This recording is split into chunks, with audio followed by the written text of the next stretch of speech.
The Giants are flexing their muscles, featuring a lineup nobody could have predicted. The offense has found new life. With a solid 1-2 punch leading things off, the heart of the order is reaping the benefits. Throw in Buster Posey and Pat Burrell. The Giants are suddenly a fearsome lineup from top to bottom. They take on the Orioles next.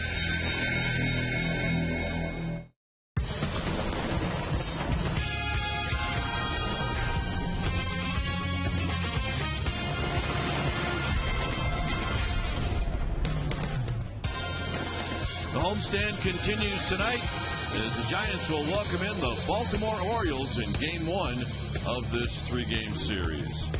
Again, everybody, I'm Dwayne Kuiper. Alongside me is Mike Krukow. Well, the Giants take 3 from the A's, and now they welcome in Baltimore.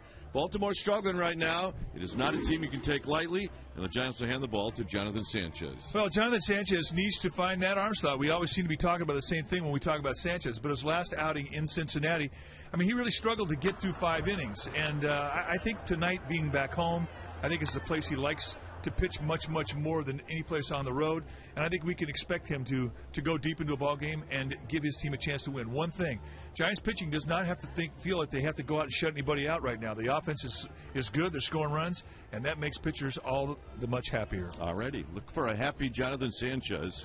Giants offense on a roll. When we come back, one of the guys on the roll is Aubrey Hupp. He hit 2 home runs yesterday. Amy G is going to take a look at that. She will right after this.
By AT&T.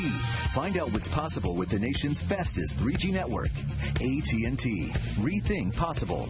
And by Toyota. Say yes to amazing deals on your favorite Toyotas. See your local Toyota dealer today. Toyota. Yes. Yesterday, the San Francisco Giants swept their Cross Bay rivals, the Oakland A's, and put Game 62 in the books. It's a new team in town, and 100 games to go in the 2010 season. Welcome back.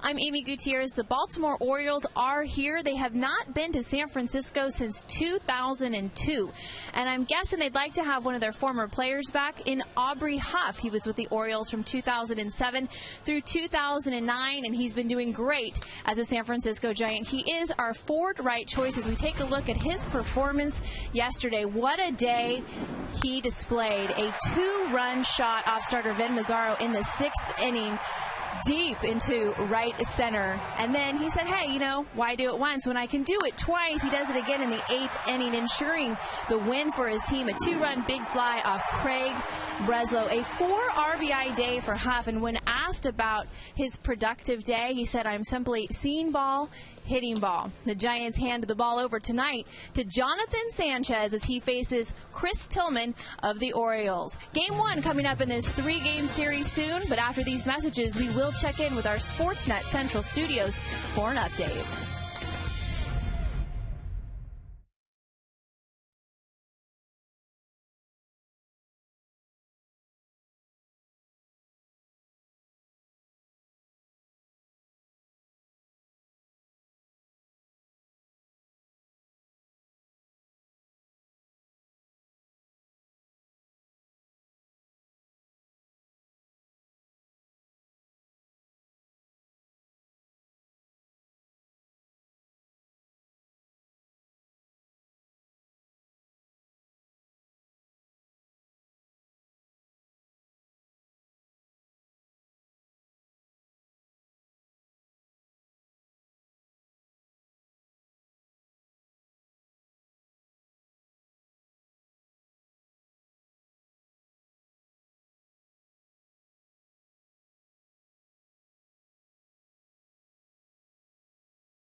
for the Giants to take the field and the first pitch of this ball game. Our game time weather tonight is brought to you by the Santa Cruz Beach Boardwalk. The admission-free boardwalk is open daily. A very cool 55 degrees. A lot of difference from the last 3 games here at AT&T Park. We've got winds that are brisk at 15 miles per hour, 72% humidity, and the forecast is fair. Not foul, fair.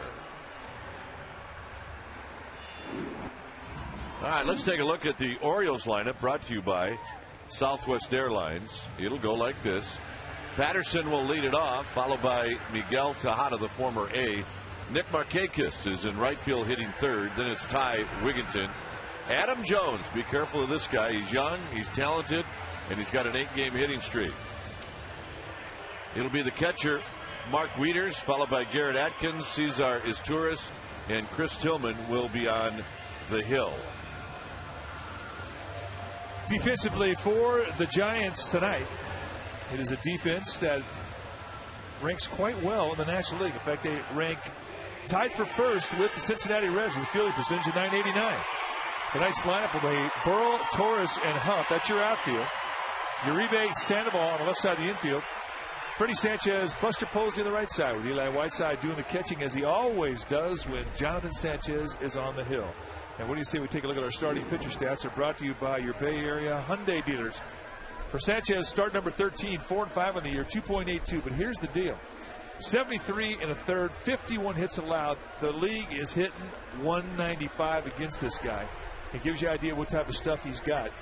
He's got a fastball that'll go 90, 95-ish with a big slurve and a changeup.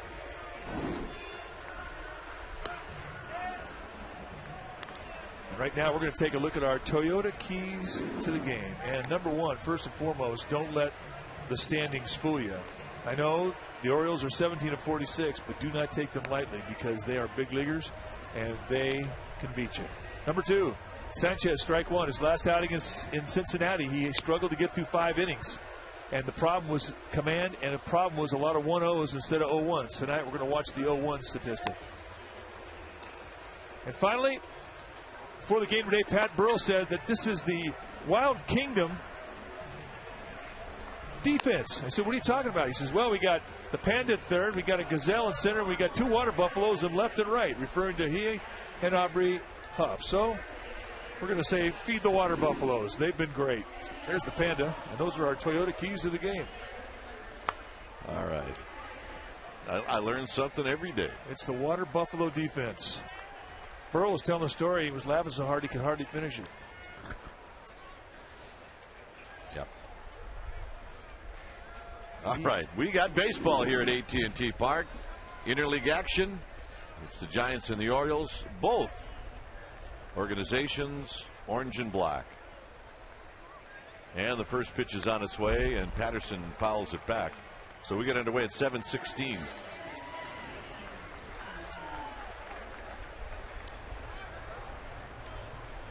Patterson hitting .255. He's got 3 home runs. He's got 6 RBIs. He will swing and miss, but he's got some pop and he's got speed.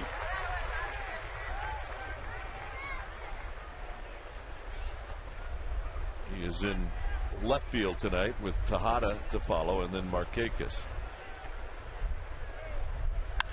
And this is skied out into shallow left field as Uribe will put it away, and that's how this game gets started. 3 pitches, 3 strikes, and that's exactly what Dave Righetti, the Giants pitching coach, wanted to see. Here's Tejada. Tejada at .263, 4 home runs, 23 driven in. Tejada has faced Sanchez before, and he shoots this one into right field and a base hit. And that's his first hit lifetime against Sanchez. He's now 1 for 8. So a little inside out swing, and the former A is aboard. And here's Markakis. Well, you figure Tejada would have a lot of friends back here in the Bay Area. He'd want to put on a show. Those are the kind of guys you got to watch out for. Here's Markakis. Good hitter at 295. 3 home runs, 21 driven in. And Sanchez throws it wide, called by home plate umpire Joe West.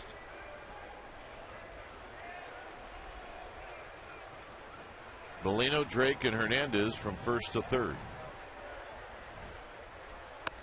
Just outside, 2 balls and no strikes. Markakis, this will be his 5th full season with the Orioles, and just a shade under 300 as a lifetime hitter, 298. Pops this one back and out of play. It's 2 balls and 1 strike. Averages right around 20 home runs a year, and he averages around 100 RBIs, so that's a pretty good player. There's Juan Samuel, who became the new manager a couple of weeks ago when Dave Tremblay was fired. 2-1 to Markakis. Another foul out of play. It's 2-2. Oh, he's mad at himself. That was a good pitch to hit in his eyes. 2-1. They're sitting in the outside corner. This thing goes right up and in. You can see the reach back from Eli Whiteside. And Markakis with a beautiful swing right on it.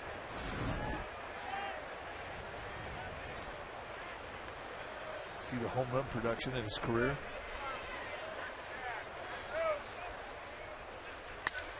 In the left center field, Torres is going to make the sliding catch. He is all over the place. How about that play? Well, that's robbery. You're talking about extra bags. You know, I love it when you have a guy out there that is not afraid to take a chance. It never occurred to him that he wasn't going to catch this ball. Watch his glove twist right there at the end. Wow. See guys do that, and a lot of times it handcuffs them. Here's Ty Wigington. 272, 13 home runs, 35 driven in. And a first pitch strike, says Joe West. Joe West, the crew chief, low ball umpire, but he will give you some belt highs. Voted by the players as the umpire with the quickest hook. Yeah. If you bark at Joe, you will be gone.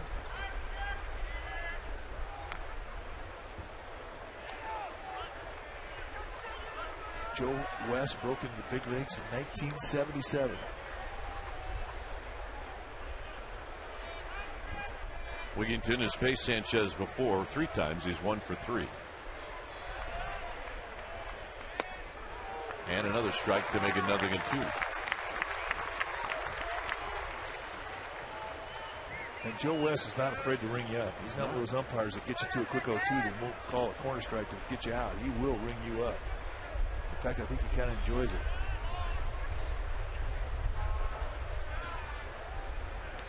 In the dirt, and off is Tejada, and the throw is late. So Tejada now in scoring position. There are certain things and magical things as you watch Whiteside try to keep this close, and he actually did a pretty good job. We all know the magic words on how to get thrown out, but with Joe West, there's a few other things you can say, like you can't sing a lick and you're gone. Oh yeah, well, he is the blue cowboy. He has cut CDs, country singer that he is. If you tell him he can't sing, you're gone. And guys do say that. On the ground to Uribe. Uribe will throw him out, and that ends the inning. No runs, a hit, 1 left. Giants are coming up. Nice play by Torres.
Giants lineup brought to you by Southwest Airlines. It'll be Torres, Sanchez, and then Aubrey Huff, the cleanup hitter. Juan Uribe, 8-game hitting streak. He's hot. Followed by Burrow, Posey, then Sandoval 7th, Whiteside 8th, and Jonathan Sanchez 9th. Let's take a look at the Baltimore Orioles defense. They rank 6th in the American League. It'll be Patterson, Jones, and Markakis. That's your outfield. He's Torres, Tejada. That's your left side of the infield. Wigginton and Atkins on the right side. Wieters will do the catching, and on the hill be the big guy, Chris Tillman. He's a baby, 21 years old, 6'6", 210-pounder. He's got a fastball that'll go 88 to 92, big curveball and a changeup. And there you see his numbers. He's being called up 0-2. He's allowed 26 base runners in 13 innings. That's not good when you're allowing 2 runners an inning. But his best pitch, his strikeout pitch, is a curveball. It's legit. It's 12-6, and it's a quick one. Here's the first pitch to Torres, and he takes a strike. 296 with 3 home runs, 17 driven in.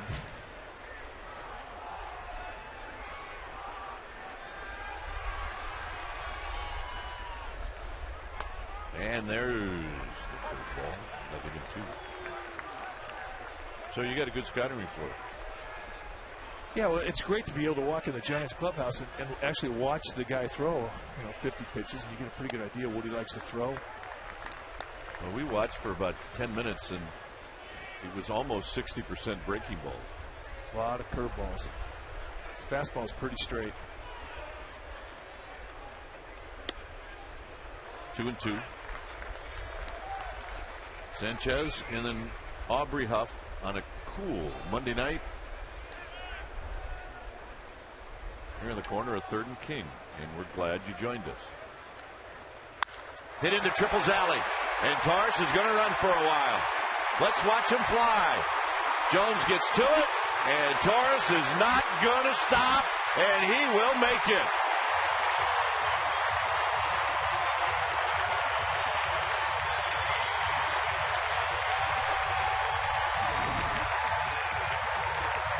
Just a high fastball out of the plate. And Torres has been really making mistakes that are up. He has been making those pitches go to gaps of late, and it's a great way to get a fan base into a game early. You talk about lighting up the ballpark. That's the way to do it. A leadoff 3-bagger. Here's Freddie Sanchez. Flannery with some instructions. Big breaking ball for a strike to Sanchez, hitting at .333. He's got 10 RBIs. He had the day off yesterday. That is a big curveball.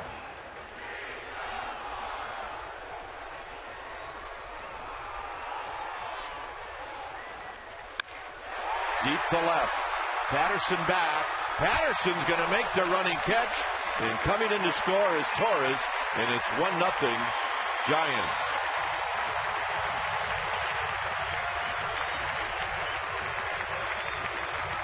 Well, as Torres heads back to the Giants dugout, what do you say we take a look at our Bloomberg Sports graphic? And it's Aubrey Huff, his home runs, and where the pitch type, what the pitch type was, and what location was.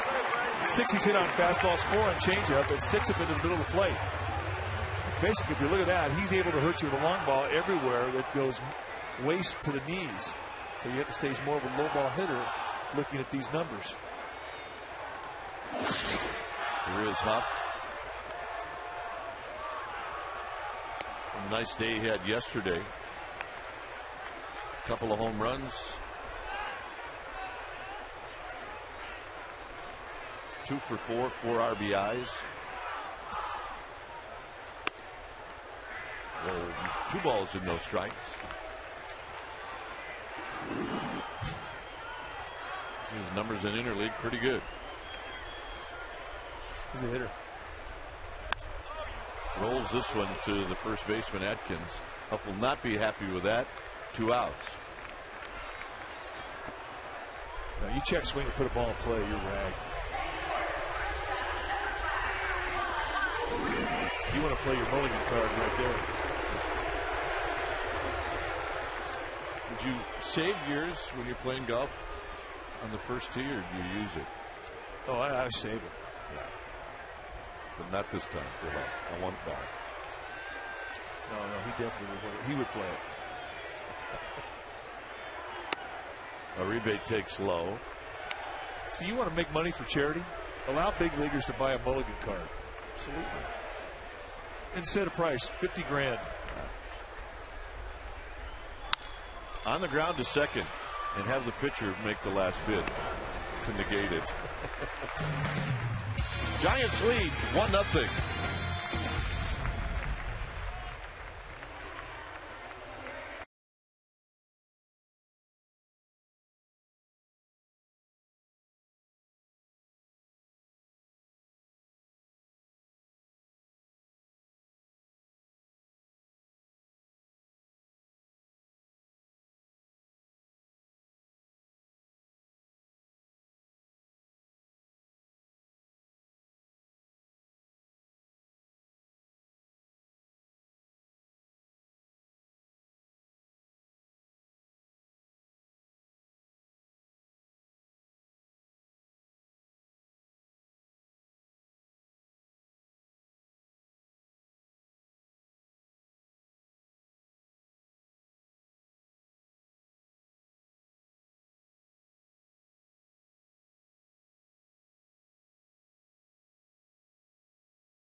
And you want to be on the field? Well, come experience Triples Alley, an all-inclusive on-field pregame experience.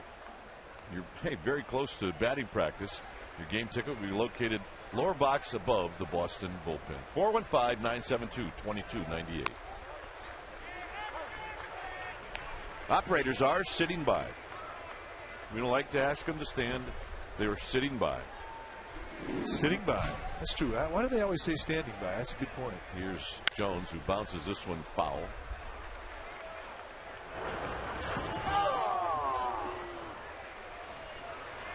Jones, Wieters, and Atkins. 1-0 Giants. There's their ball dude. Is that Jack Hirschhorn? That is not. It is Jack. It is Jack. Jack with a helmet. Really threw me off. Jones swings at a pitch in the dirt. 1 out.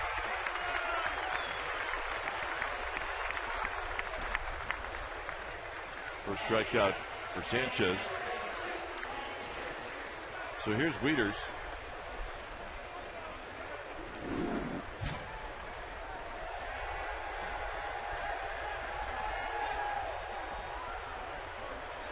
Wieters, 235, 4 home runs, 17 driven in. Takes a fastball high, 1 ball and no strikes. Sanchez thought that should have been a strike.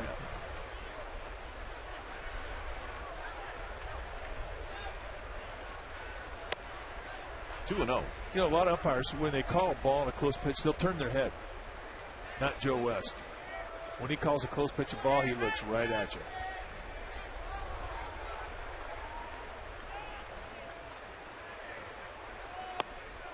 Three 3-0.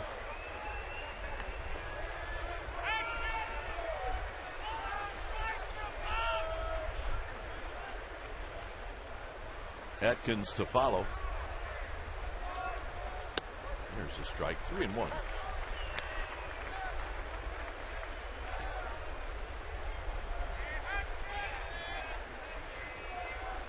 The man with the quick hook, Joe West. Out of play. It's now 3-2. And, you know, everybody that plays the game of baseball at the major league level, if you play long enough, you're going to have a Joe West story.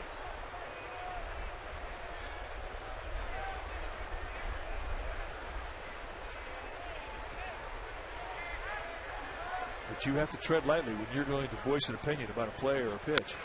High and deep into left center field. Torres is going to watch this one go, and this game is tied. Here's with home run number 5 on the season.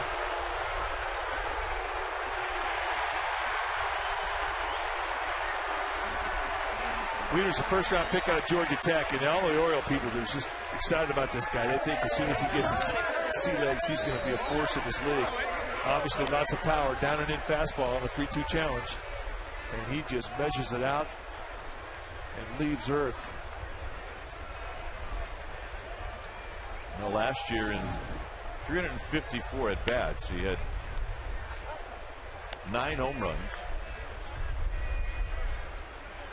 And he is a prize. Here's Garrett Atkins. Atkins, the former Rocky, hitting .216, a home run, 9 driven inning. Of course, has had a lot of at bats against Sanchez, 21 to be exact, 7 for 21. Now, there was a time when I thought he was one of the top 5 hitters in the league.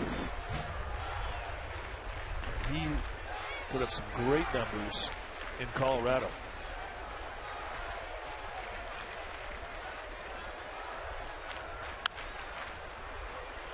Freddie Sanchez. 2 outs. All right, let's check in with Amy G. Amy. Well, Dwayne, at the end of this month, the Giants are going to retire Hall of Fame Giant Monty Irvin's jersey number 20. And in July, voice of the Giants, John Miller, will be inducted into the Hall of Fame. But here's something fans will not ever get to see again. These baseballs are going to represent both John and Monty in the Giants clubhouse. Mike Murphy let me borrow these for tonight's broadcast. Murphy's been doing this a long time, giving players of note for the Giants or Hall of Famers a place on the wall in the clubhouse, a shrine, if you will. And Murph told me yesterday, once a Giant, always a Giant. Congratulations to John and, of course, to Monty. Guys. All right. Here's our pal John Miller.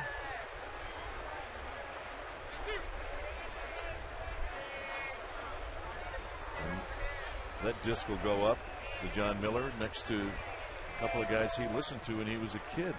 You see, I think that's when it's going to really hit home.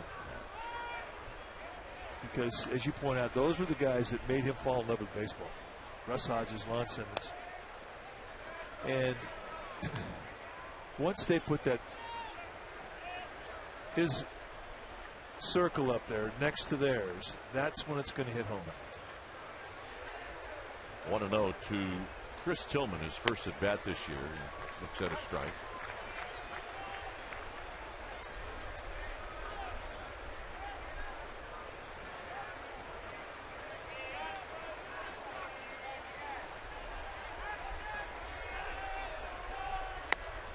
Wide, 2-1. So Sanchez going to take a little walk. Well, long about right now, you start to count the number of pitches that you think he missed in your mind. And, you start to think about those instead of thinking about the target you want to throw to. That's a good pitch. And normally, when you throw to another pitcher, his strike zone, it's pretty big.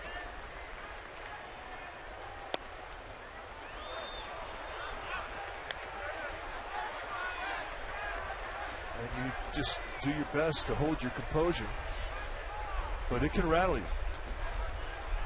And that's the reputation that Joe West has, and that's what guys don't like about him. 3-2. That's exactly the same pitch that called the ball earlier. In fact, I think this is worse than the pitch that was called the ball earlier. Well, throw it there again. See what happens.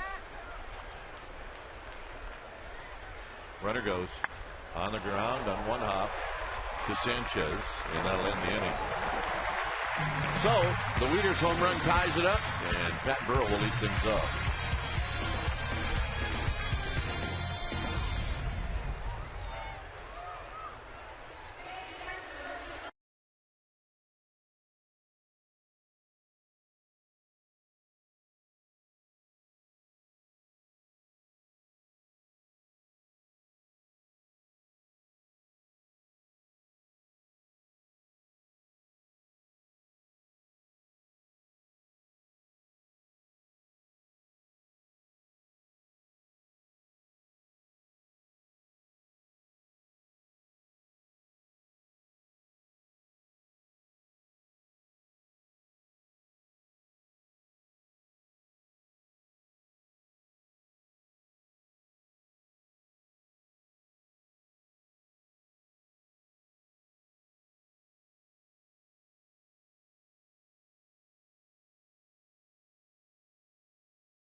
past 2 seasons, BigTimeBats.com is proud to announce the release of this historic back-to-back Cy Young Award bat. The full-size bat features the image and facsimile signature of Tim Lincecum, the words back-to-back Cy Young Award winner.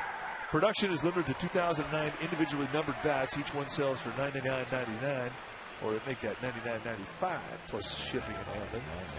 So purchase yours. Yeah, you can do that. All you got to do is go to BigTimeBats.com and check it out. Here's Pat Burrell, and then Buster Posey, and then Pablo Sandoval against Chris Tillman. Burrell is the only Giants hitter that has ever faced Tillman in a regular season game, and he's 2 for 6 lifetime with a home run.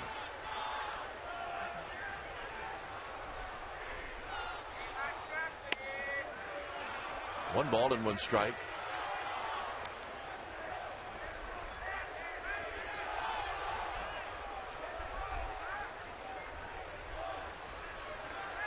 Tillman allowed the triple to Torres and a sacrifice fly. Burrell hits one high. Hits it deep. Out of here.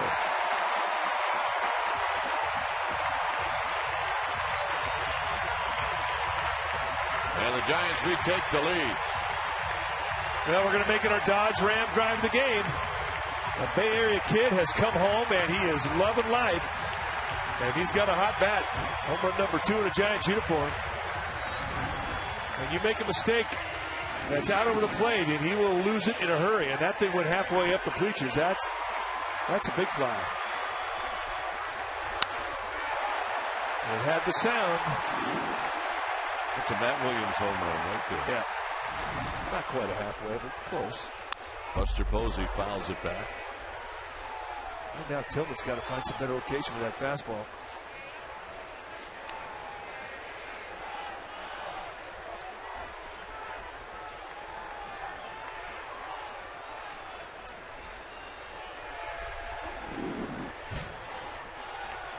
Buster Posey 1 for his last 12. That was a triple.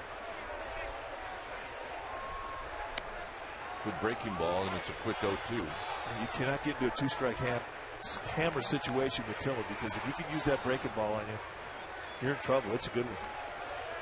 Like right now.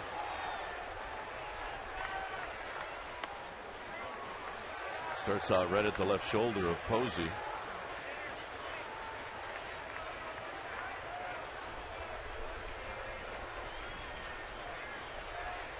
Sandoval to follow. Right up the middle and a base hit. And he got the breaking ball.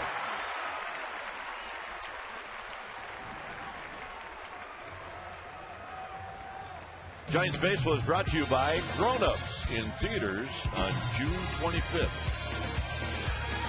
Those 5 guys, you can't help but laugh. We'll be going in Houston. And maybe we'll just stay in the theater all day. It could happen.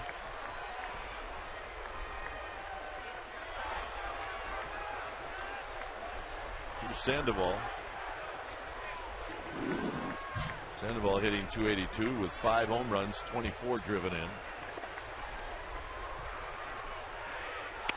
And tight, 1 ball and no strikes.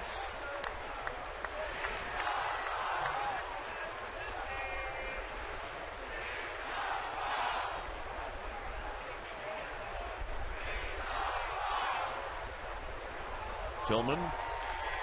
The high set right at the chin. Into Triple's alley. And let's watch Posey run. This ball flattens out. The Panda is on the move. And the Panda's going to put on the brakes. Here comes Posey. And it's 3-1.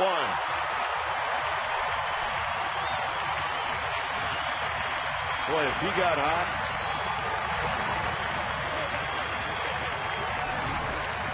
Yeah, they're trying to throw high fastballs to him, and this is going to give him confidence. It's also going to get around the league that maybe that hole has been closed up. Finds a gap. An easy score for Buster Posey. It's a beautiful thing about Triple's alley. When you leave first base, when that ball finds that right center gap, you're thinking score. And let's watch the Panda cook.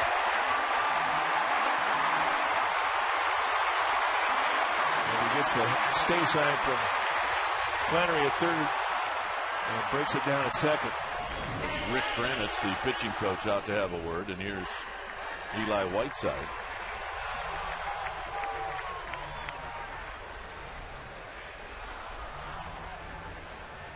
Sandoval is 25th RBI.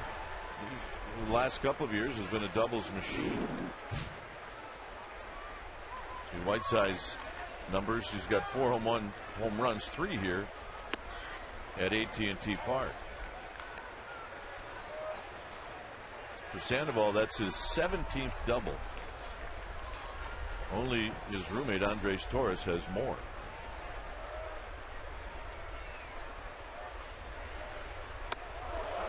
And tight, went right through Whiteside.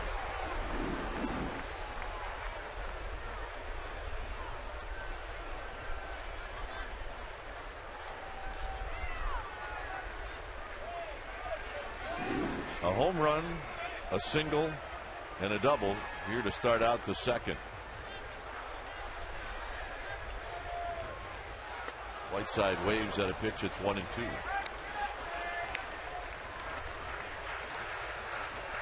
Yeah, you take a swing at a curveball like that, pretty good bet. You're going to see another one.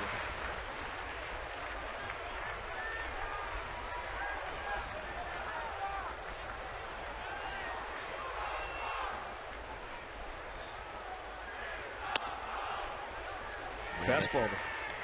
Right down and in. It's 2-2.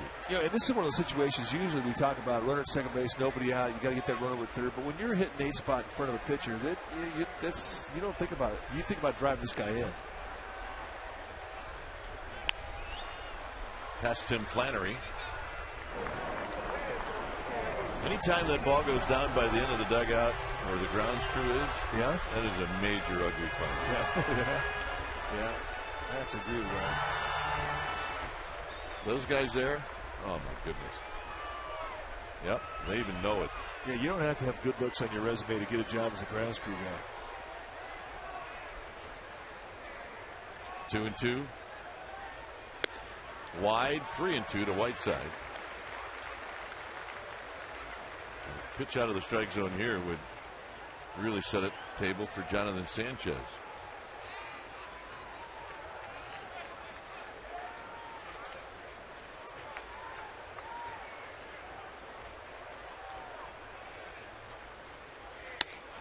And it's wide. Well, a reminder that Bloomberg Sports, the leader in data analysis, has developed an analytical product being used by baseball clubs, and there's also a product for fans. You can improve your fantasy play or track your favorite players and teams. All you have to do is go to BloombergSports.com for details. So Tejada's going to have a word with Tillman. This is about whatever they're going to do defensively on a bunt with Sanchez, and that's what his job's going to be right here. Well, Sanchez is going to try and get it down the third base line.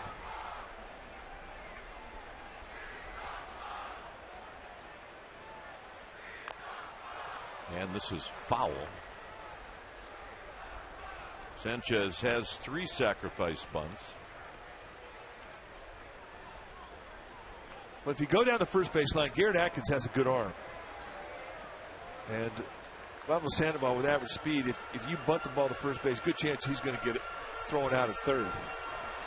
So really, Jonathan Sanchez has to make a strong effort to get that ball down that third base line. Make Tejada, the third baseman, come out of position and open up that bag.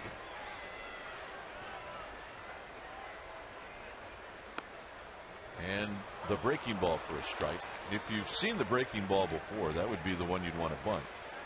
But the first time you see it can be tough. Yeah, especially a good one like Tillman, because it is a good one.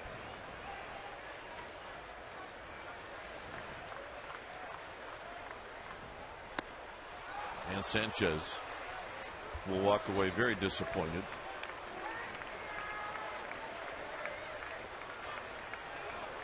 And the hitter will be Andres Torres.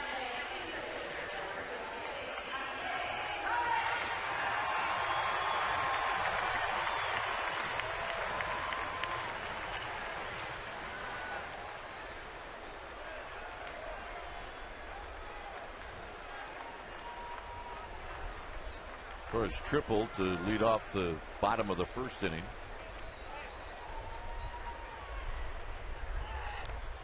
And he'll take the pitch down low. 1 ball and no strikes. Giants with 2 runs here in the second.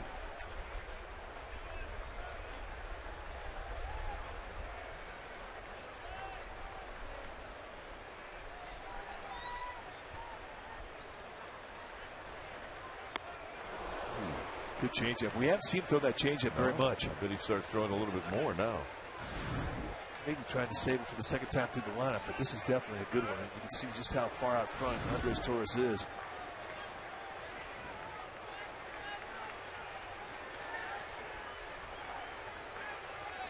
Tillman, again, just 21 years of age.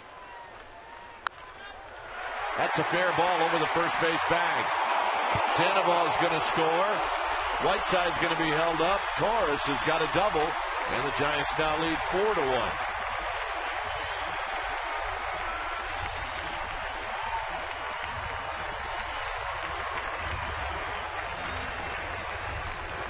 Some fan down the right field line nearly touched this, and it would have been a shame if he does. He'd have been asked to leave. Well, he backed it up with another changeup. He was fooled the first time, not the second time. Rakes it right past Garrett Atkins. And once it got down there in the corner, doesn't matter whether or not it was going to be touched. The guy was trying to get it. And he was trying to be an early exit.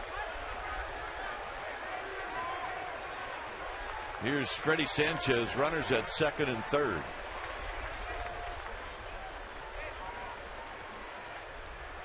Sanchez very high down the right field line. Markakis is going to slide but come up empty. Well, if he slides into that play and catches the ball, it'd be a pretty easy score for Eli Whiteside at third base. So Giants would have gotten a run out of this. Good effort. Athletic effort.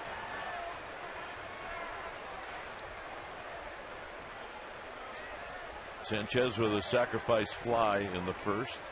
Got an opportunity to do that again here in the second. And instead he's going to line it to center field, and that's a base hit. Coming in to score easily is Whiteside, and the Giants now lead 5-1. Whiteside made it interesting, and I think with Whiteside's base running, he read it that he had to go back to the bag should the ball be caught. He would be in a position to tag. He was going back to third base, and Andres Torres read it as a base hit. And Torres almost caught him at third, but in doing so, he had to stop at third base. Had Whiteside,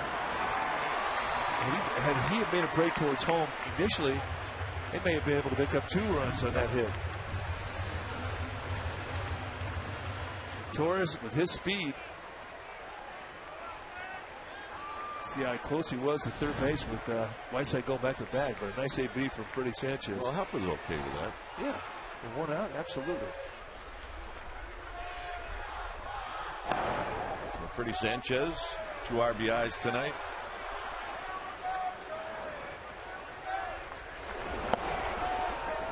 And very quickly, we have some action. Jason Birkin, the right-hander, getting up for the Orioles.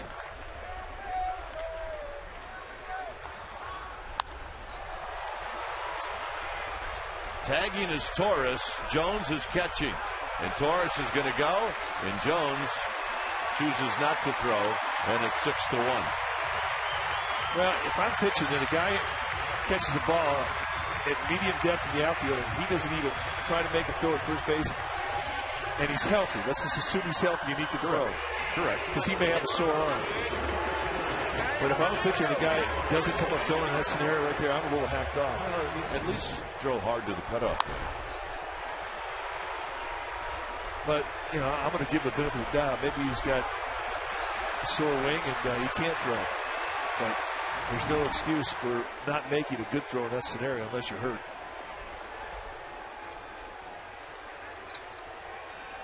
So give Huff an RBI. Here's Juan Uribe with 2 outs.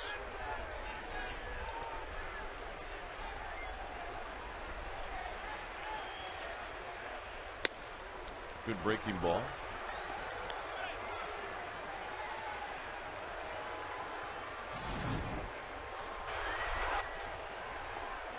can see the effort. And I think everybody in the Giants dugout was surprised at that no throw from Adams.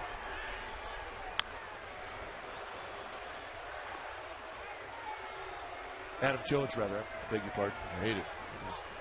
Guys with two first names, they get me all the time.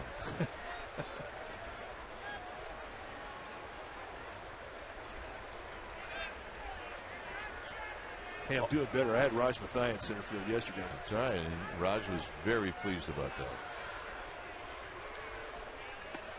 My only problem is when you turned on NBC and you watched the sports, you had Raj Davis doing the sports. Rajay Davis, the program director at NBC Bay Area. 1-2 to Uribe. Uribe fouls it back.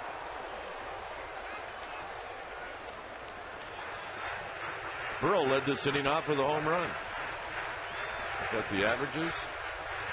Giants in 1 month have totally taken on the look of an offensive club.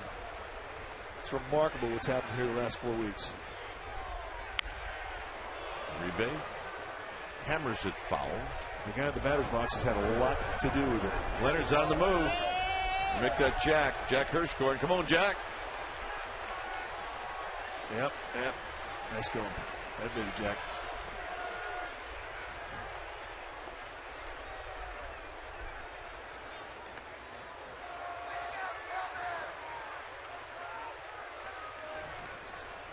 Jack Hirschgarn, he's one of our veteran ball dudes. Seen Jack every year for about the last 10 years. Take a breather, Jack. Oh, yeah. Just take a breather. He'll pace himself. Hit high to left, but I believe it's in the park. Patterson will put it away. Giants score 5 times, led by Pat Burrow, who led the inning off with a home run, his second in the Giants uniform, and it's bye-bye, baby, 6-1 Giants.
Got the dynamic deal of the week, and it's tomorrow. Orioles and Giants. If you reserve left field tickets, only $6. Go to sfgiants.com. Check it out.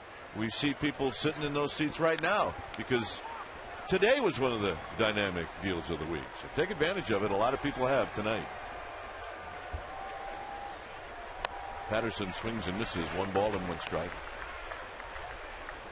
That's the beauty of a 6-1 game. If you're the pitcher and you're benefiting from a 5-run lead, you can really bore down that heart of the plate with that first pitch and get 0-1. I mean, yeah, you should have you should be fearless.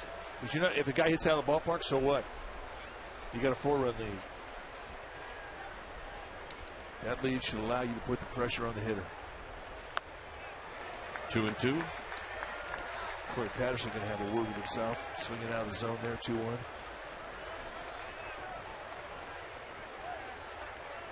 One of the criticisms that they had about Corey Patterson in Chicago when he was with the Cubs is he didn't make two-strike adjustments. He didn't get short. Well, Buster Posey made a little bit of a mistake right there. And it's Patterson who beat it out. That's a ball that is really hit right at Freddie Sanchez. But it's the inexperience of playing that position. Well, he just asked Freddie Sanchez, could you have had that? And the answer is absolutely could have had it. And it could have been just an easy play. But those are things he's going to have to work out. You want a first baseman, a kid who's learned the position, to be over-aggressive rather than be tentative. Yeah, it reminds me so much of Will Clark when he first came up to the big leagues. He was going to catch everything. Right. Well, here's Tejada.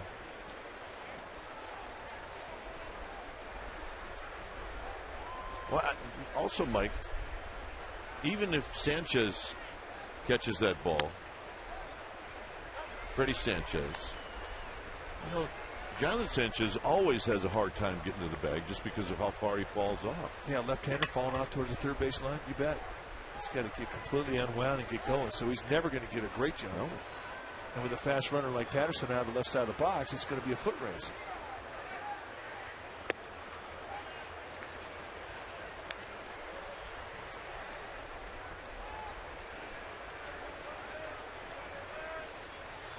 Ballpark is playing like it normally does from May 1st to about September 1st with a little bit of carry to center field.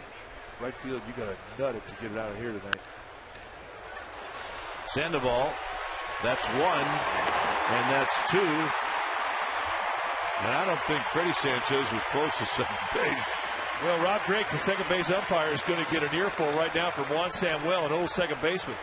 And he's going to say, yo, El Dude, that guy did not go near second base. And I think Samuel's got a great argument. Oh, you could tell when he turned it. I mean, he was completely off the bag. And that's exactly what Juan Samuel saw. I mean, we used to see a lot of this back in the 70s when they were trying to protect second baseman. Back then, there was really no restrictions as to how a guy could break up a double play. That is a perfect example of a Tito Fuentes double play. That was Tito used to come flying across the bag, and you couldn't get near him because he would end up at third. And I bet he was in contact with the bag maybe half the time. It worked out perfectly.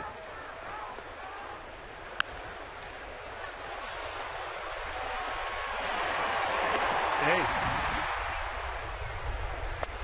You know what I'm like you like to say with balls and strikes? He was all over the bag. Yeah, that's right. Here's Markakis. Still looking for his first home run on the road this year.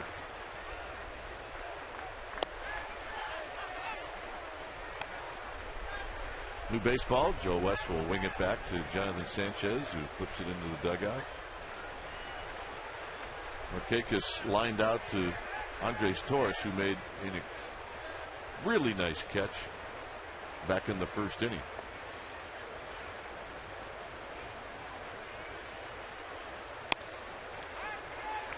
Two and one.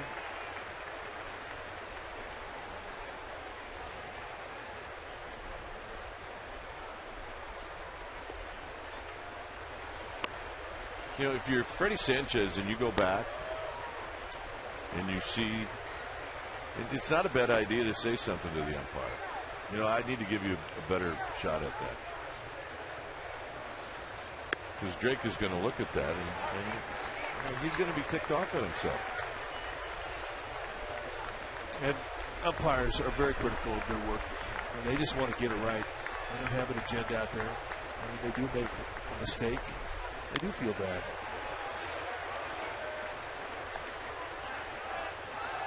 Well, tune into the NBC Bay Area Morning News Team for early news, traffic, and weather updates weekdays starting at 4:30 a.m. Raj isn't part of that, is he? We're going to make him a part of everything with NBC Bay Area. The walk to Markakis. That will gnaw on him a little bit. You can see the disappointment in Sanchez. Wigginton bounced out to Uribe.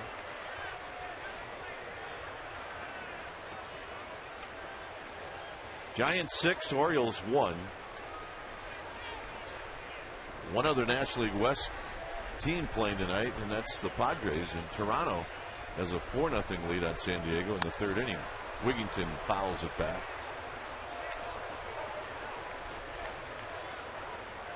See, the Cardinals beat Seattle.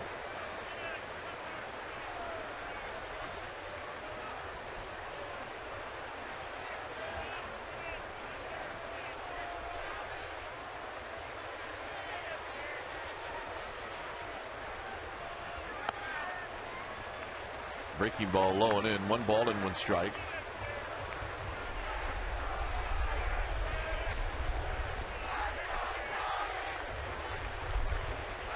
Matt Cain wins yesterday to go 6-4.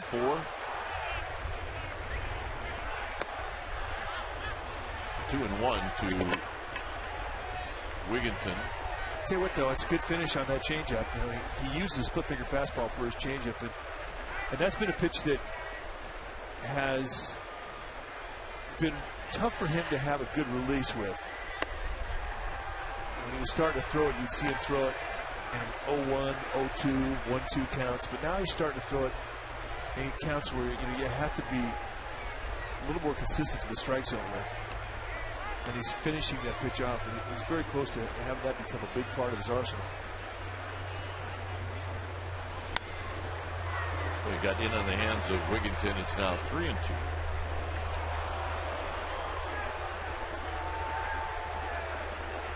Jonathan Sanchez with that low 3/4 lazy arm delivery. He can get in on you a lot with that fastball.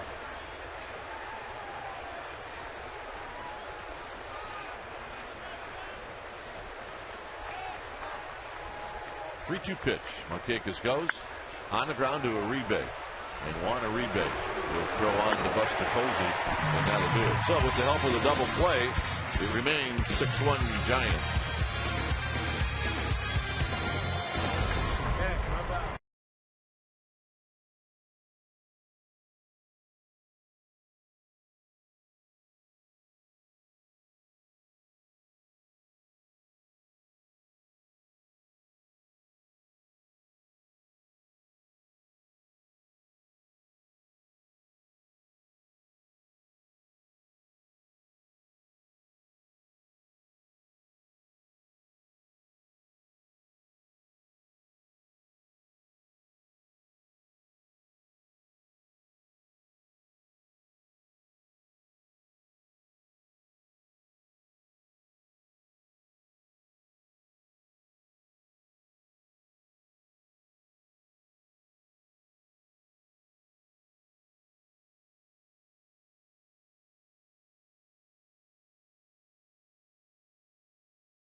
To have a little bit of fun tonight because the Orioles and the Giants sport orange and black. So they brought Halloween early to AT&T Park. They put the Giants in their bright orange unis and the Orioles in black. And fans, well, they got to wear whatever they wanted. They held a costume contest before the game. The winners, Shirley Temple and Little Bo Peep, although I saw a very good Tim Lincecum look-alike, Dwayne.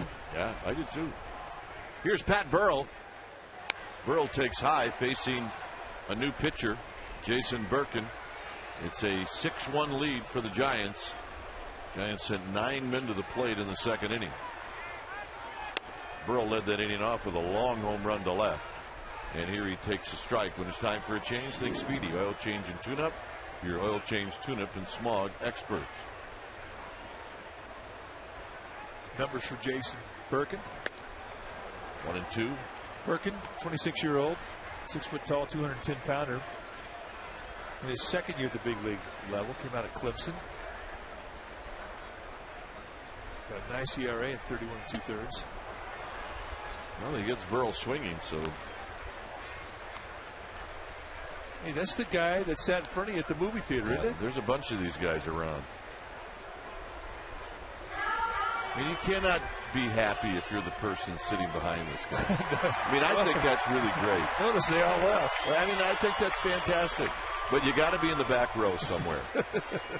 You cannot sit anywhere but the back row. This guy here, you know what? I'm sorry. I'd ding the guy in the back of the head. With your popcorn. I know. I've seen you do it.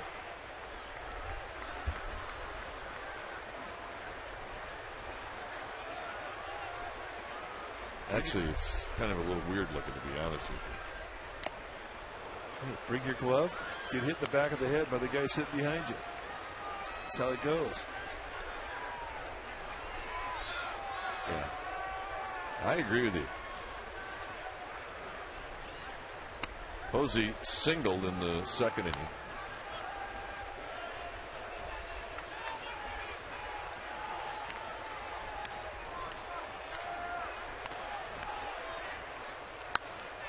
Fouled up. And the guy sitting behind him, he's got what on? He's got his Tigger suit on. It's Halloween in June, man. You got orange and black with the Orioles. You got orange and black with the Giants. You're in San Francisco. Come on. Well, how about the folks around the country that are watching this with the volume turned off? I mean, they're thinking it's like this every day in San Francisco. Well, they're not that far off. We love our fans. Posey rolls it to Sandoval. Yeah, look at this guy. And the guy sitting next to him. That's Chiquita Banana's boyfriend. Give our fans an excuse to have some fun. And they are going to take it to the limit. Yeah, they will. Posey out swinging. Good sinker. Plus tonight is singles night, too. Don't forget that. Well, we just saw 4 or 5 people that they're not going to really take advantage of that, I got to tell you. That's true.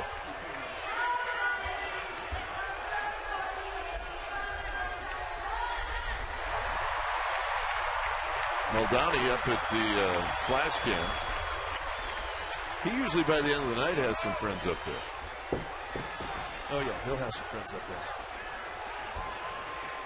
Sandoval doubled in a run in the second. But he says he lets him shoot an inning of his camera if they bring him a hot dog. That's how he gets friends.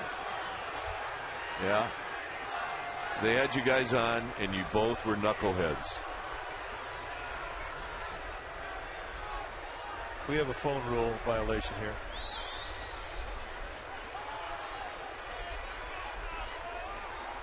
Sandoval looks at a strike.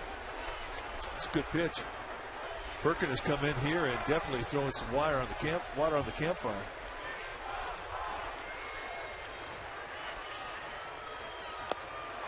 But he's got to be fired up. He's out of Clemson, and Clemson qualified to go to the College World Series. I think they beat Alabama today.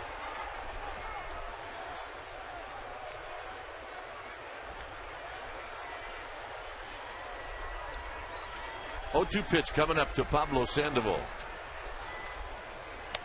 Up high, 1 and 2.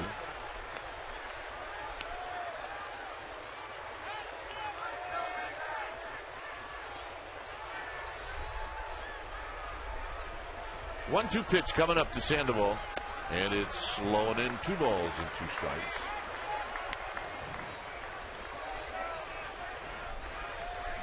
Eli Whiteside to follow.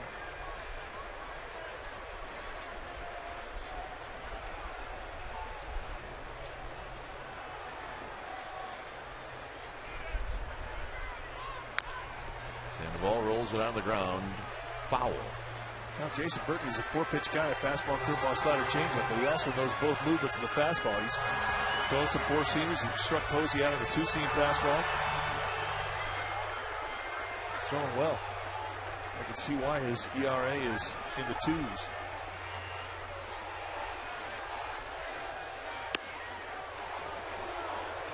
Oh, they ring him up. Angel Hernandez decided to get involved in this game, and Berkman ends up striking out the side.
Check out True Giant Stories.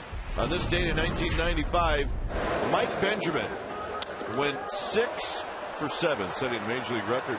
14 hits in 3 games and drove in the winning run in the 13th. Giants beat the Cubs 4-3. A career 186 hitter in his first 6 seasons. Benjamin went 14 for 18 in that stretch. That was the darndest thing I ever saw. Visit farmers.com to hear real true stories from Farmers customers. And find a Bay Area agent near you. Farmers Insurance, ready, feels good.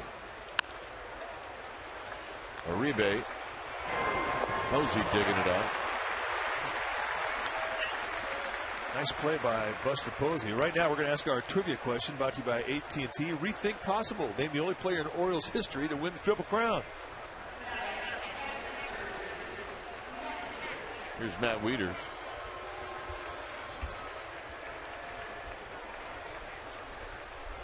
Wieters hit a very long home run into left center field in the second.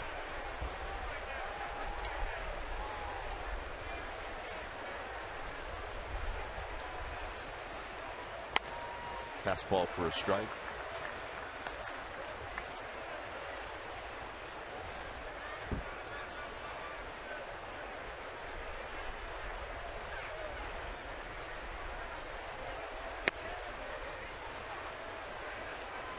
The county fair is going on. Actually, I have 4 seats or 4 tickets to the VIP unlimited rides for you and I for after the game. I'm in. Sandoval juggles, Sandoval throws. 2 outs. What was your favorite ride at the county fair as a kid?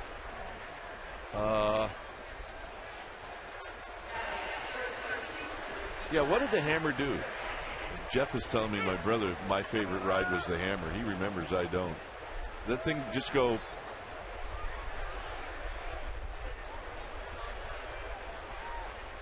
Here's Atkins.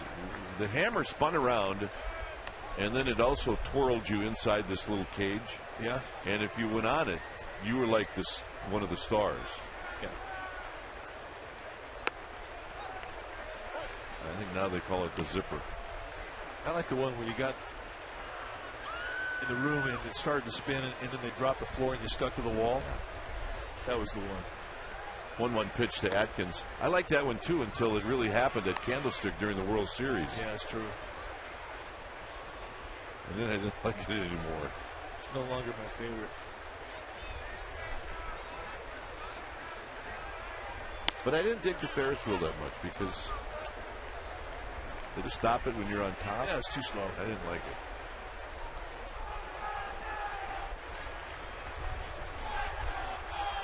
(3-1) to Atkins.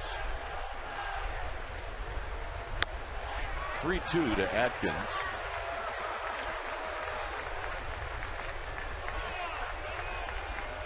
I think the best thing about the county fair was the food. Yeah, no question. Atkins fouls it into the seats. Butterfly fries, corn dogs. You just can't go down the street and get butterfly fries. Frozen pudding. I mean, I know your wife is a lot like my wife. That stuff is not in the house. No. And Atkins out swinging to end the inning.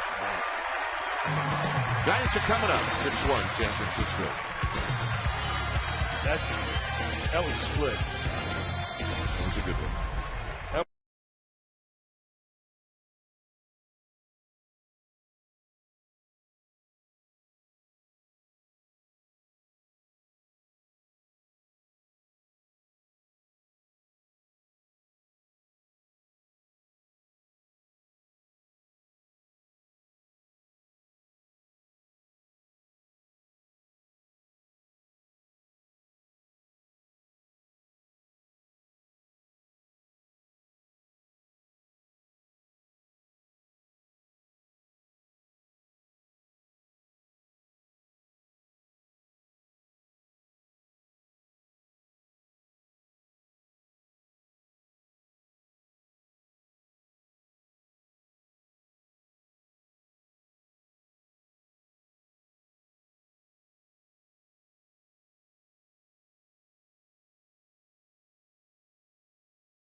Brought to you by Farmers Insurance.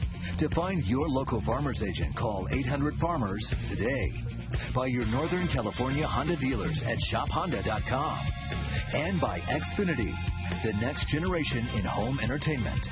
Now available in the Bay Area and coming soon to the Central Valley. Welcome back to the ballpark.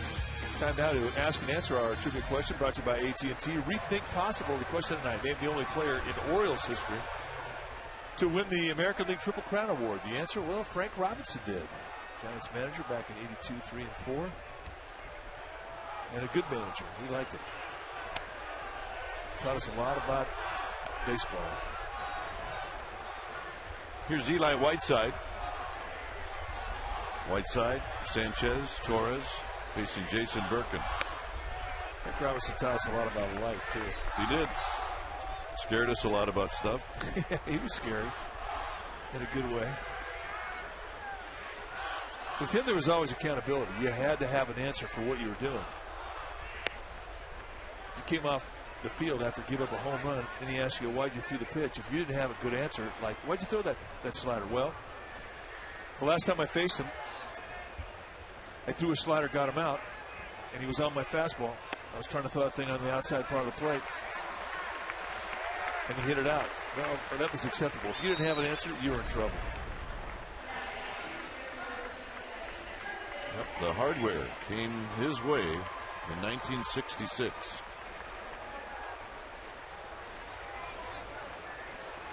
Sporting News Player of the Year, World Series MVP. Definitely fill up the trophy case. First 2 years for me with Frank Robinson and Sanchez bunts it foul. He was both teammate and manager. So I got on the plane my rookie year, and I walked by where he was sitting, and he said, "You're sitting next to me on this flight."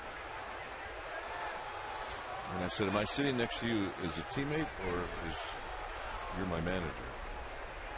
And he said, "Just sit down." I can't believe you asked him that. Well, neither could he, for that matter. And it was a trip. We were actually going from Cleveland to Baltimore, so it wasn't a very long trip. Atkins will underhand it to Wigginton covered. But in that short 1 hour flight, I learned a lot of things.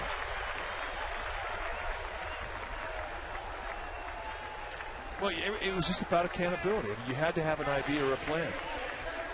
When you got in the ballpark, he expected you, as an opposing player, to watch the other team's batting practice. You can learn a lot of things watching batting practice. You can learn how, if a guy's frustrated, how he leaves the cage after he hits. You can learn if his backspinning ball's the opposite gap. I mean, you can learn who you can pitch to and who you can't in batting practice.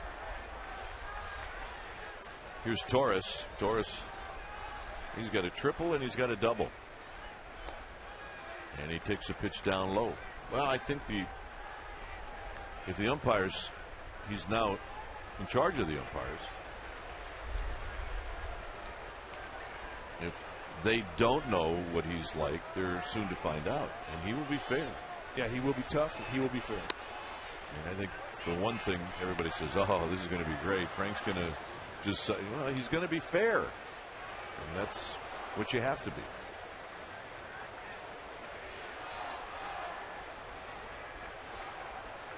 Whiteside at second with 1 out. And a good pitch to make it 2-1. There's the dog. He's tough and fair. Controls things out there in the bleacher section. At every game.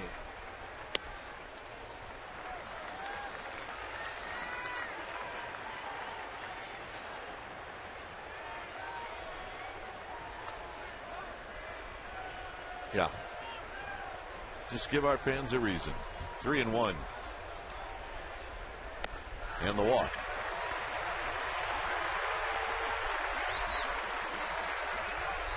Is this the same guy that struck out the side last inning? I know. He seems to have lost a bit of his control. He was fabulous in the third.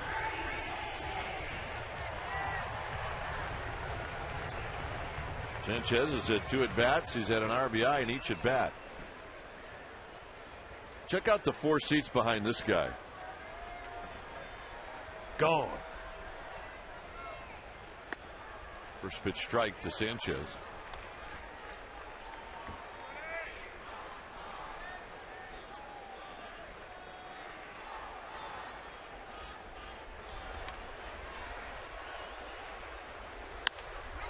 Possible double play ball, and his Tourist will take it himself, and that'll end the inning. We played through 4. It remains the Giants on top, 6-1.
replay, fueled by G. You can remember to visit csnbayarea.com to vote for the Giants' most memorable home runs that you'd like to see replayed here on Comcast Sportsnet Bay Area. The most memorable home runs in San Francisco Giants history. Well, here are a couple you might want to think about. Brian Johnson, 1997. Barry Bonds, 2007. His tourist with a base hit in the second inning. He's 1 for 1.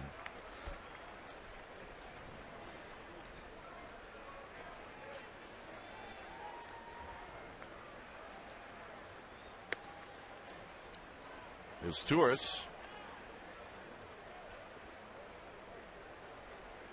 And then a pinch hitter, Lou Montanez, is in the on-deck circle.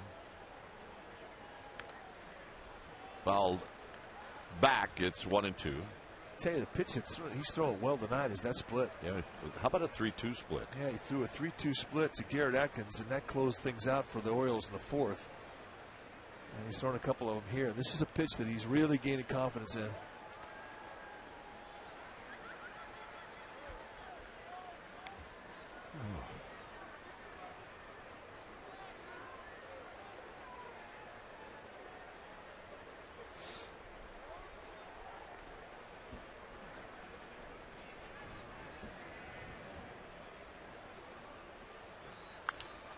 And this time Sanchez spears the ball as Torres hits. Last time it got underneath him, and it's 1 out. And he's in a pretty good position to field his position to the right side of the infield. Now, if that ball's hit to the left side of the infield, that ball's hit towards second base, he has no chance. But because he falls off that side, he's got pretty good coverage to his right.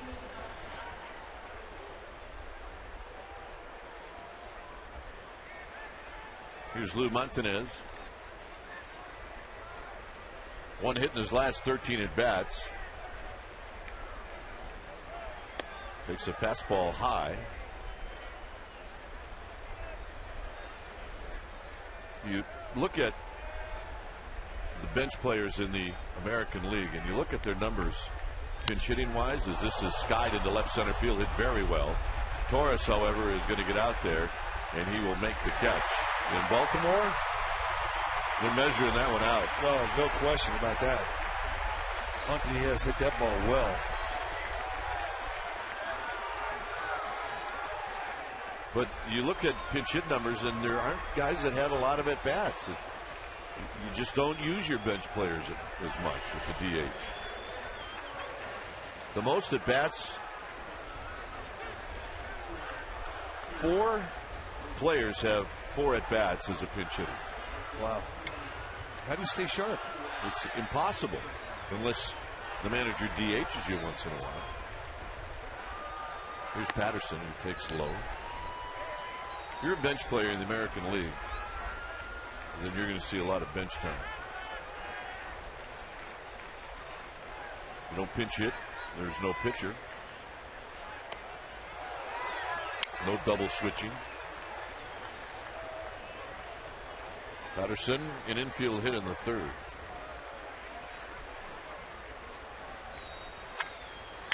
You literally, in the American League, could carry an extra pitcher unless you take one guy off your bench. Yeah. Well, most staffs are 12-man staffs now around baseball. But I could see during the month of August when the dog days hit, it's hot, arms are tired. Going to 13, not a bad idea. 2-2 to Patterson.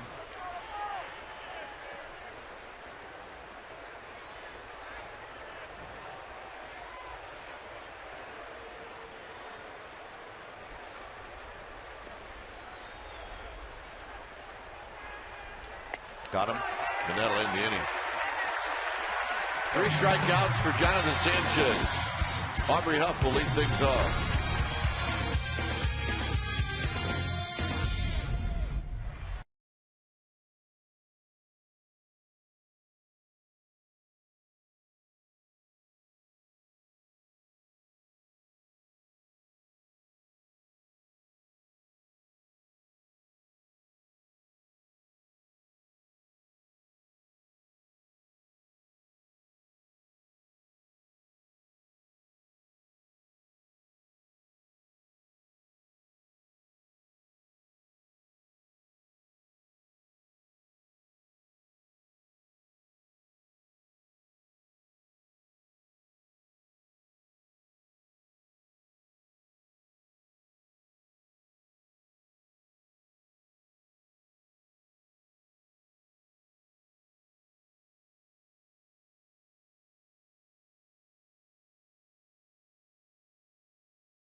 Baseball have joined forces to recognize individuals that make a difference in their community. Tonight we have 3 people here in the Bay Area. 1 will be chosen, 30 will be chosen eventually, 1 to represent each ball team. Take a look at the 3 that we have here tonight. You've got Danny Keith of Aptos, Betty Chin of Eureka, and Lisa Busby Young. Go to peopleallstars.com and vote for 1, and you'll see them at the All-Star Game on July 13th. Gentlemen. All right, thanks, Amy. Matt Albers to Aubrey Huff, and Huff takes the ball low and away.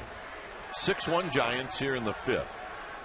Huff is 0 for 1. He had a sacrifice fly in the 2nd. And he takes one low and away again. It's 2-0. Albers, 6'1", 230-pounder, 27 years old. And those are his numbers. Most of his career in the minor leagues, as he's coming up with Houston, he was a starter. And he's got the 4 pitches you would normally see from a starter: fastball, curveball, slider, and changeup. And he can get up there pretty good. He's a low 90s thrower. Huff, the former Oriole, watching his old team put on the Huff shift. And a 4-pitch walk.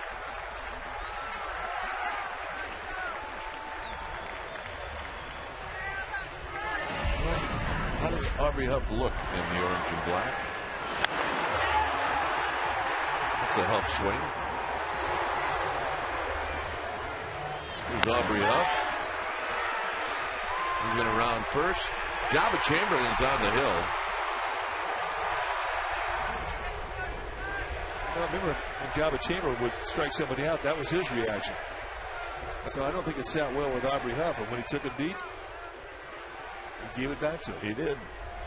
But Huff can do stuff like that. They asked Matt Cain, where would you be without Uribe and Huff? He said, well, it wouldn't be as funny at a clubhouse or as entertaining. Uribe bounces it foul. But Huff and Uribe both loose. And you got to have a couple guys like that on your team. You just have to have them. You got to have more than one, that's for sure. Yeah. Just so happens that in this particular case, it's Aubrey Huff and then Juan Uribe, one of the Latin guys, and they play off each other very well. Yeah.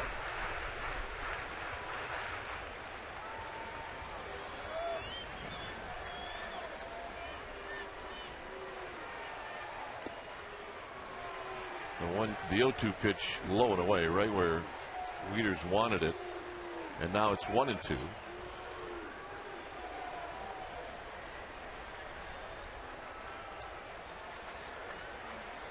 Defense pretty much straight away against Juan Uribe. It's this one on the ground to third. Tejada goes to Wigginton for 1 and a nice turn, and another double play turn by the Orioles, their 2nd in the game. I'll tell you what made that double play was the quick turn from Tejada. I mean, it did not stay in his glove long as he fields it and rifles a strike right over to Wigginton.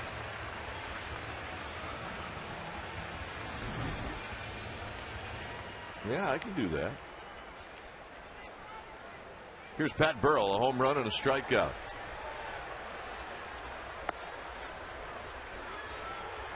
Giants had a 1-0 lead, and then the Orioles tied it up on a Matt Wieters home run. Giants came right back with Burrell the next half inning to take the lead. Here he shoots this one into left field, a base hit. He is seeing it big, folks. He's got a pretty good swing going right now. Yes, he does. This was his home run. It came off from Chris Tillman. Tillman was up a lot at the belt, and you just can't make mistakes up to the big guys because they make you pay. Just a classic big man home run on a fat fastball. Buster Posey is single and he struck out.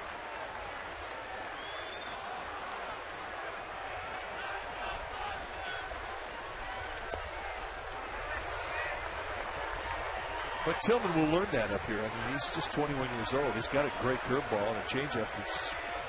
Is a very good changeup. Once he learns how to pitch with a fastball, meaning learning how to pitch with a 4-seam grip or 2-seam grip, and learning how to command the pitch better, he'll do well here. 1 ball and 1 strike.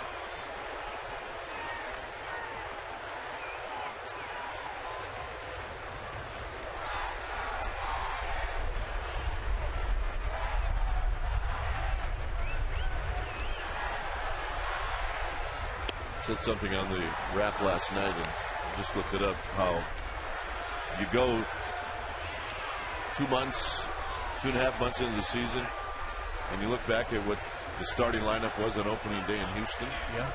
There are 5 guys not in that lineup that are not in the lineup today. Giants had Rowan, Renteria.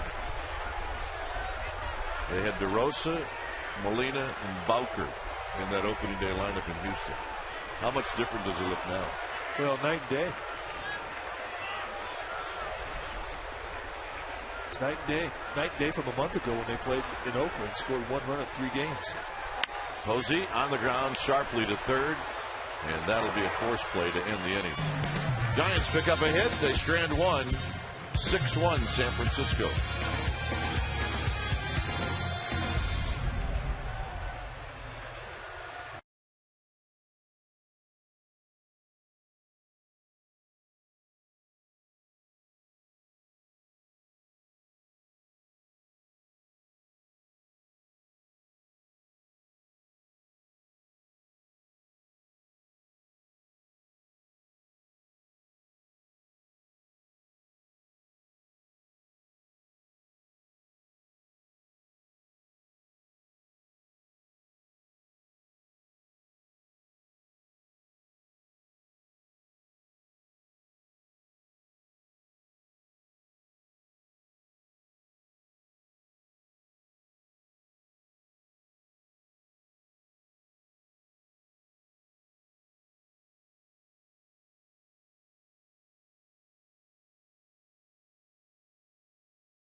Miguel Tejada will lead things off.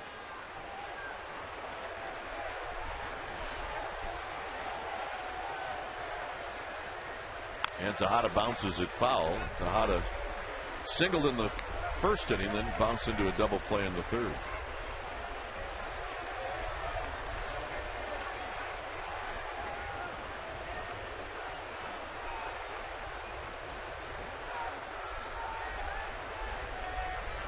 The 0-1 pitch, swing and a miss, nothing in 2. Yeah, he picked that breaking ball up last inning, and it's starting to be a really good pitch for him. And breaking balls can do that. They can show up later on in the game. They start a ball game, it's got a little bit of a roll to it. You don't quite have the release to command it, and all of a sudden, about the third inning, you've tightened up your motion to pick that curveball up, and that's what's happened with him. It's a good one going right now. Very high to Tejada, 1 and 2. I say the other thing too about Eli Whiteside, who always catches Sanchez, is he recognizes his stuff and how it changes during the course of the ball game. Very much in tune with what his curveball's doing or not doing. Big chopper, Uribe, right near the bag, double clutch, didn't matter. All right, it is the Coors Light 6th inning, and that means it's time for Coors Light Freeze Can. We go back to the first inning. Nick Markakis hits a laser out to center field, and Andres Torres comes over and robs him of a base hit. That's our Coors Light Freeze Can, brought to you by Frost Brewed Coors Light, the world's most refreshing beer. Yeah, he gets dirty every day. Is he part of the Wild Kingdom? He is part of the Wild Kingdom, as described by Pat Burrell. Said, you know, we get the Wild Kingdom out here on defense. So what are you talking about? Look out, Jack Hirschkorn, for crying out loud. Jack! Come on, get up. Jack's got his first step isn't what it used to be, but it's not bad. Look at this. All right, Jack, nice going. Whoa, whoa, whoa, Jack Stamp, I got money on you. He's got to quit taking those Naracetol pills. Jack, take a deep breath. On the ground to a rebate. All right, so what about the Wild Kingdom? So Pat Burrell's talking about the Wild Kingdom defense. He says you got the Panda out there, you got a Gazelle in center field, and you got 2 Water Buffaloes in left and right, referring to he and Aubrey Huff. And remember he said it. Yeah, oh yeah. Well, he was laughing so hard he could hardly get it out. He and Huff have a good act going right now. Down the right field line, a long run for Huff. This thing is carrying, and it's off the top of the wall. Huff will spin around and throw it into second base, and Wigington's got a double. Well, if it hits that green tin roof out there and makes a sound, that's a home run. Well, let's listen. That's a home run. That's gone.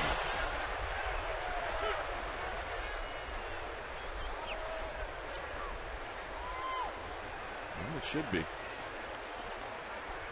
Hurry up and throw a pitch.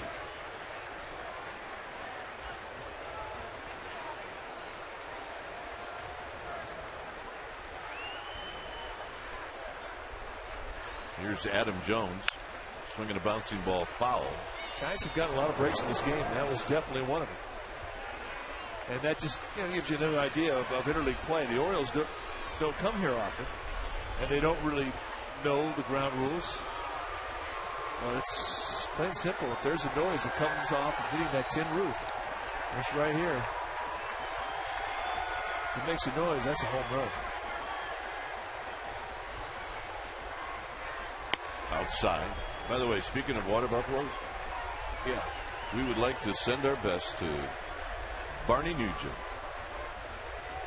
Former trainer with the Giants and a good one. Barney had his hip replaced on June 9th, and he's home in 2 days. Denise, his wife, is taking care of him. He's watching, and we'd like to say, you the man, Barney. Lifted high into left field. And Andres Torres will put it away. Carrying that bullet around all those years, he wore out a hip.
the San Francisco Giants and may not be reproduced or retransmitted in any form, and the accounts and descriptions of this game may not be disseminated without the express written consent of San Francisco Baseball Associates, LP. All right, here's a McDonald's game summary. Giants with a 5 spot in the second. That's given them a 6-1 lead. Wieters has a home run, 4 left on base for the Orioles. Torres triple, double. He's been all over the place. He's made a great play. Sanchez has been outstanding. And, by the way, Pat Burrell has a long home run. That's our McDonald's game summary. Here's Sandoval. Sandoval has doubled and he struck out. Struck out on a very questionable call by Angel Hernandez on a check swing. Then it's Whiteside followed by Sanchez. Popped him up into left field. Coming in is Patterson. All right, time now for Subway. Eat fresh, ask Krug and Kai. Visit csnberry.com and ask us a question. Dave from Sunnyvale. How old were you when you became confident that you would be a Major League Baseball player? Let's see, first game I played in was September. I was 24 years old, and I was standing at second base in Cleveland. That's until you get there. You just don't ever know for sure. I was in Double-A ball 2 and 6, 1975. I was 23, and then won 11 in a row. And I thought I had a chance. That was the first time I thought I might have a chance. But you're right. Until you get to the big leagues and do it. I mean, I wasn't all that comfortable after my rookie year thinking I belonged. I don't think at any point in the minor leagues you go, I'm going. I got it. I'm the guy. You start thinking that, it's amazing how fast this game will humble you. It takes about as long as it's going to take Jack to get this ball.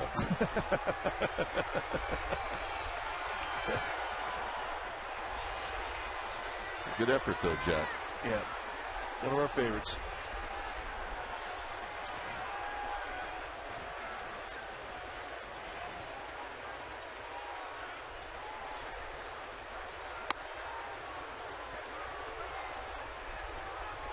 No swing.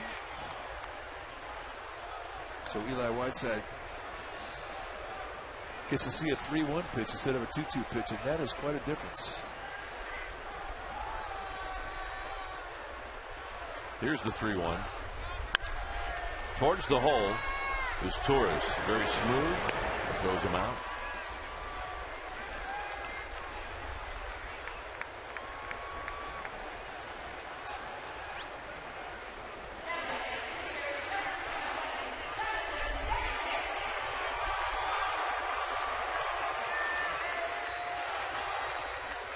Jonathan Sanchez now going to take his third at bat. Finally get a chance to swing his first 2 ABs. He had to sacrifice. He was 1 for 2 in that department.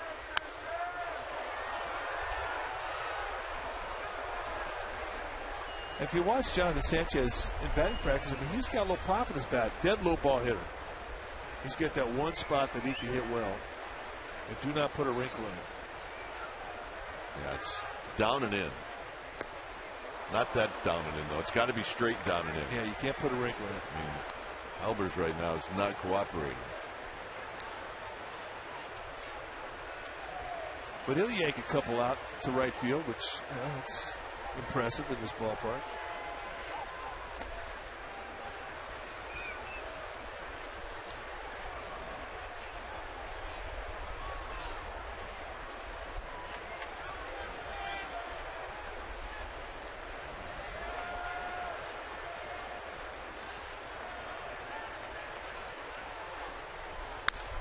Right back to Albers, and that'll retire the side. A 1-2-3 6th inning. 7th inning coming up.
Pablo Sandoval leads the league hitting into 16 double plays, but he has also shown vast improvement in being more patient at the plate, as witnessed yesterday. Hitting in the 2-hole, he drew 2 walks, setting up two 2-run home runs for Aubrey Huff. I spoke to him after the game, and he said he doesn't care where he hits in the lineup, but he liked the pitch selection hitting in the 2-hole. But Bruce Bochy made a joke saying Pablo was so patient yesterday that now he's probably going to want to hit leadoff.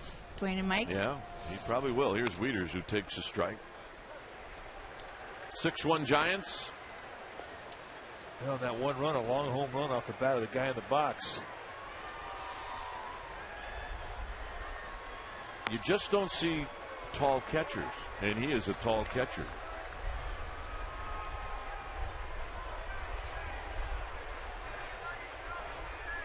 I mentioned the 5th player taken as he fouls this one down the right field line in the 07 draft. Here was his home run back in the 2nd inning. Got a fastball down and in and just yanked it out of here. That was in a 3-2 count. And Wieters is 6'5". That's that height you're talking about. I mean, that's Bill Freehand height. Yep. And that'll do it. Well, tomorrow night is NASCAR night, presented by Infineon Raceway. Your special event ticket will include access to the Giants County Fair in Lot A, where you can visit the NASCAR booth and check out some authentic NASCAR race cars. All special event ticket holders will receive a Giant-themed NASCAR window flag to show your Giants and NASCAR pride. Go to sfgiants.com/special events and check it out. Atkins takes a strike. Atkins has popped out, and he has struck out. And he bounces this one towards the hole and into the hole for a 1-out single. Bringing Cesar Izturis to the plate.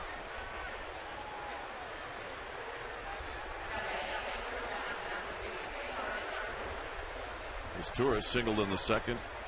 It went back to Sanchez in the 5th.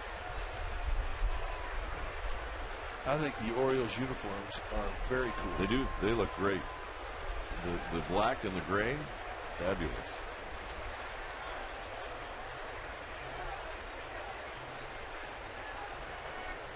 We may be partial to the combination the Orioles have. Maybe. The orange and black. There's a strike for these two. Yeah, but I always like their union.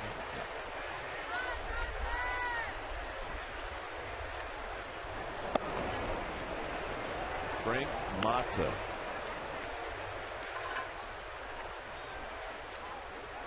He's getting loose.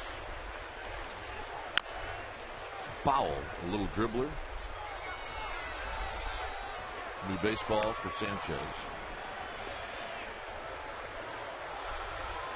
Blue Jays leading the Padres 5-2. That game is in the 7th inning, so that one moving along at the same pace as this one.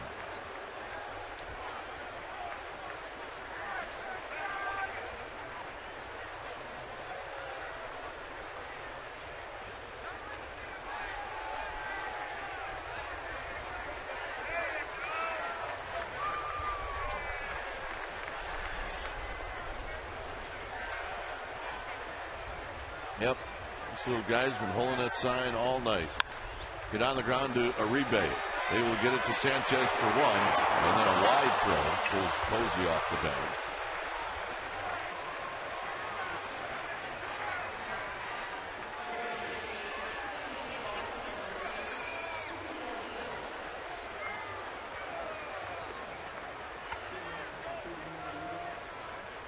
Here's Julio Lugo. He will pinch hit.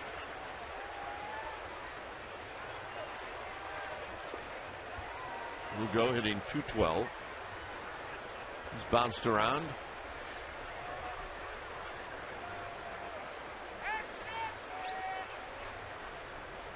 Finds himself now in an Orioles uniform. And a breaking ball high. 1 ball and no strikes.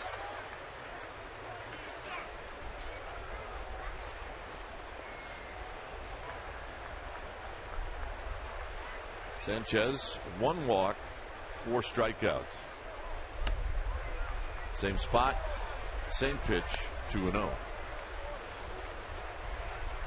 He's at 99 pitches. And a couple of bumps in the road back in the second and third, but for the most part, he's been pretty steady with a low pitch count per inning. 2-1 on the swing and a miss by Lugo. Boy, he has had a good split tonight. I think this is the best split that he's had all year long. And that's exciting because it gives him a third pitch that he can rely on, and he can throw it in counts that are fastball counts. Because at times when that breaking ball's not over, he's pretty much pigeonholed into a fastball. Hit into left center field. It'll hang up for Torres, and that'll end the inning. No runs, a hit, 1 left. Andres Torres is going to lead things off. Giants hanging on to a 5-run lead.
Cool night.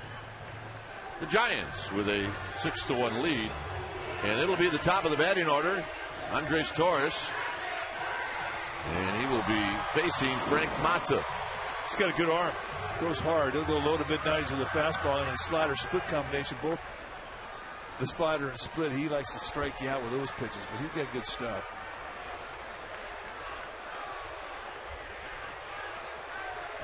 Torres has been on base 3 times. Tripled, a double, and a walk. And he takes a strike at the knees.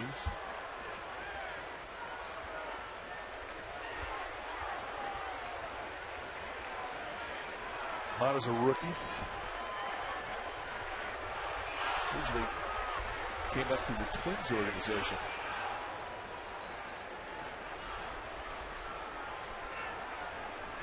Blew out his elbow in 2005. Did not play at all. It kind of set him back career-wise, but this guy was on the fast track. Yeah, wear your onesies when you come to the yard. I just want to make it perfectly clear, because that's foul, that they are not related to us. It's not that we don't want to party with them. No, our kids have good attitudes, but they're not related. I think you should have Halloween night every night. Strike 3 called to Torres.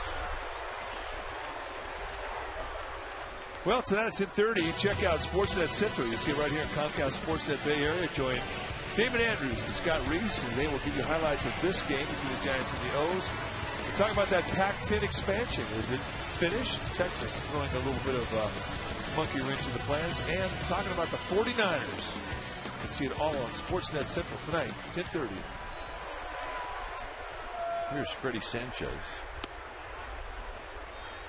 Sanchez 1 for 2. Sacrifice fly, RBI single, and a double play ball.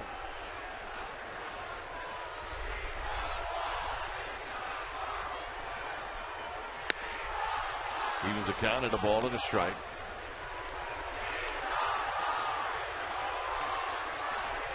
Aubrey Huff on deck.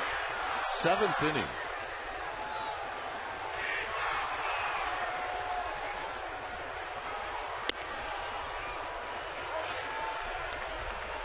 One and two.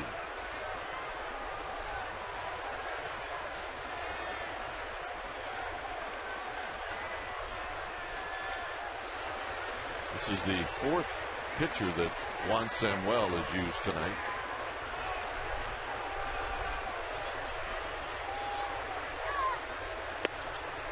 Would take 2 balls and 2 strikes. Giants will send Joe Martinez out on the mound tomorrow night. You think Joe's got a few butterflies? Yeah.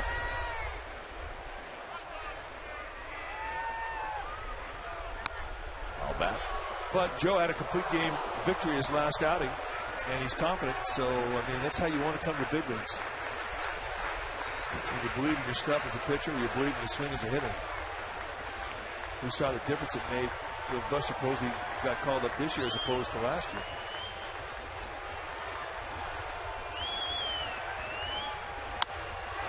Shot on the ground, and Wigington will back up, get a better hop. 2 outs.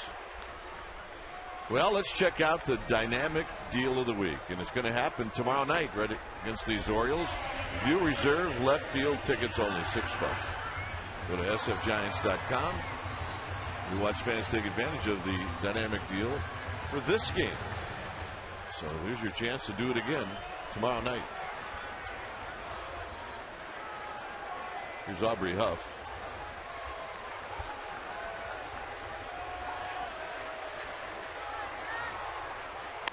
Fastball is high.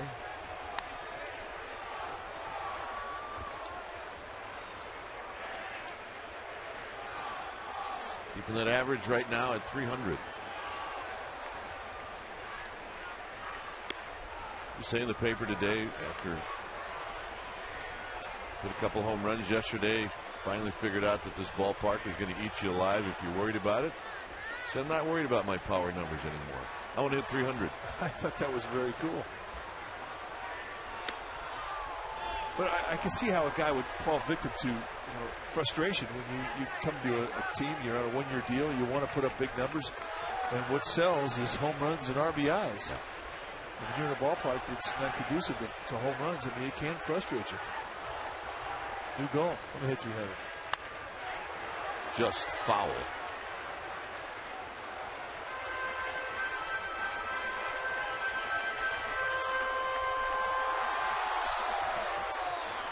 That's one of the hot spots in this ballpark. You know you're going to get some action down there. Every day, every night, you're going to get some action.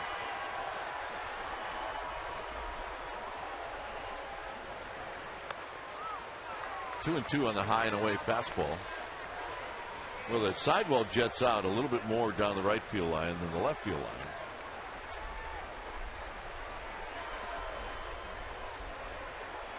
And then you're going to get a really good angle on a lot of ground balls and line drives. Follow to the backstop. It's one of the most sought after tickets, though, on StubHub. And it's for good reason. The guys get those seats and they think they're going to get a chance to get a foul ball.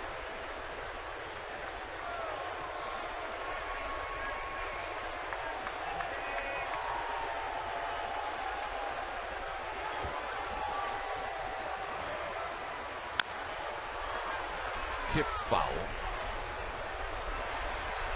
It was amazing the difference in temperature from the 3 weekend games against the A's to tonight. A 3-day window of real warm weather. We don't normally see, especially Friday night. Holy smokes. Wow. But tonight, business as usual. Back to a coat and tie. Swing and a miss. Huff is gone in a 1-2-3 inning.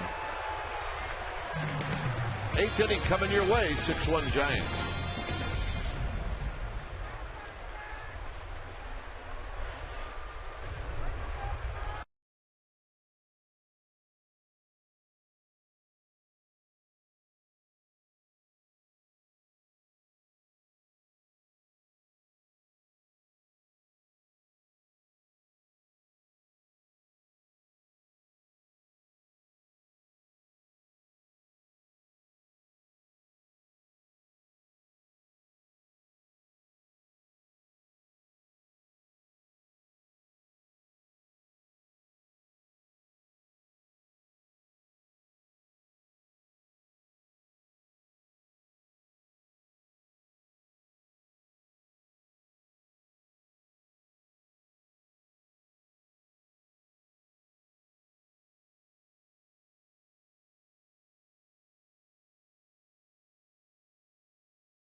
The 8th inning.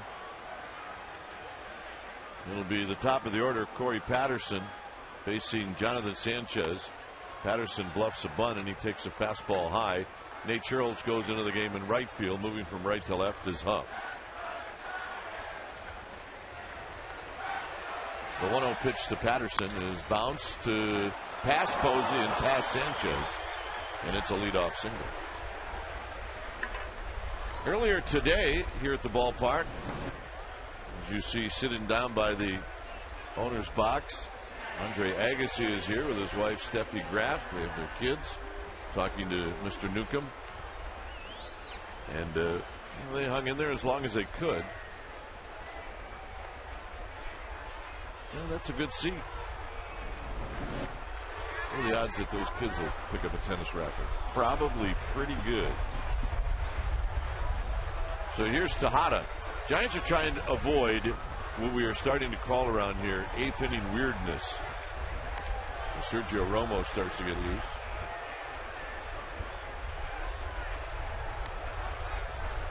They had a little bit of 8th inning weirdness on Saturday.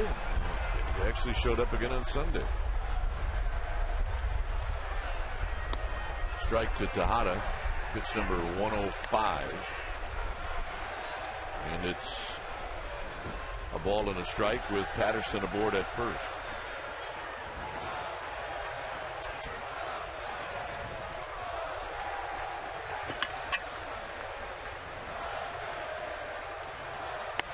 Tejada takes it wide.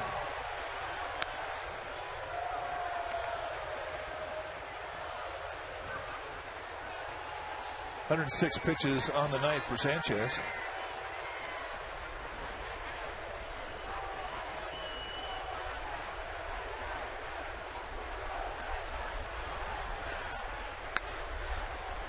Got the call on the outside corner, 2-2. That's a gift. Tejada going to take a little walk. How about the difference in that? 3-1 or 2-2? Now you got a leadoff runner on. Now all of a sudden, instead of a 3-1 count, you got a 2-2 count. That's another break for the Giants. They've gotten a lot of breaks in this game tonight.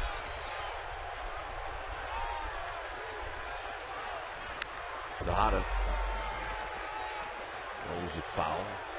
Definitely in the protect mode. I think if he doesn't hit this ball, it hits him in his right shin.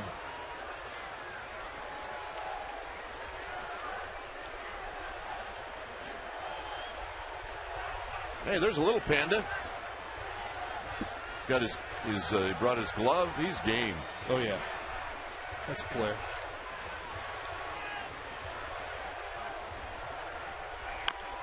Off the foot of Tejada. I got this one. Yeah. Got him. He's got a full game going on. Yep, ground ball. Picks it up. Got him again. Up, throws him out. He's just taking ground balls, walking down the road. He's taking infield.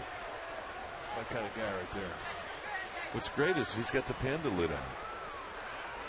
Something tells me that it's been on there for a while now. Like about the last 72 hours. He's got his own program going. 2-2 to Tejada.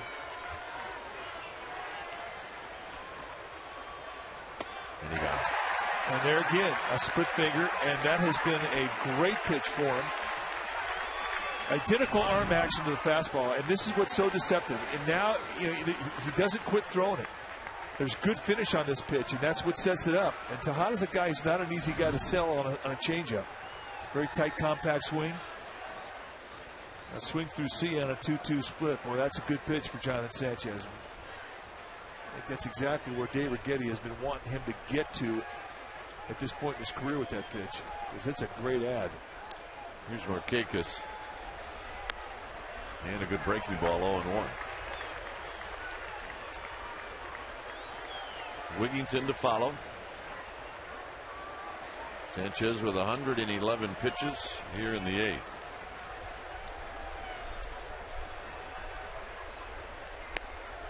Comes back and backs it up 0-2. You know, that's pitch number 112, and that's as nasty a breaking ball as he's had all night.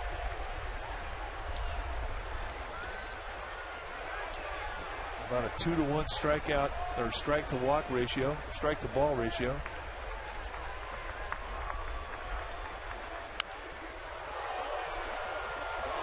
Elevator at 92.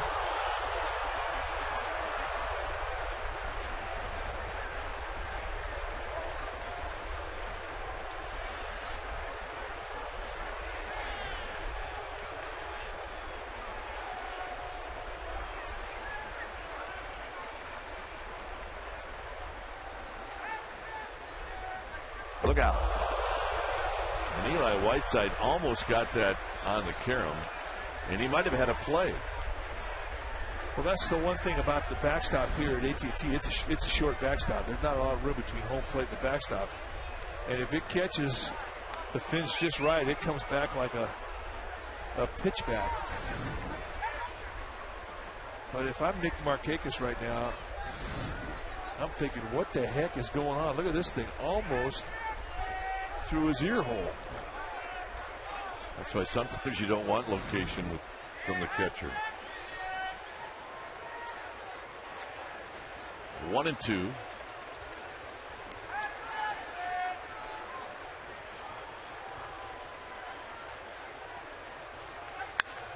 Hit on the ground slowly. Sanchez will make the play.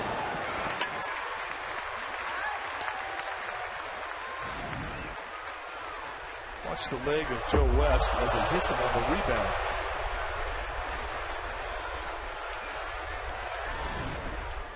There's not much West could do. I mean, he couldn't even see it coming back.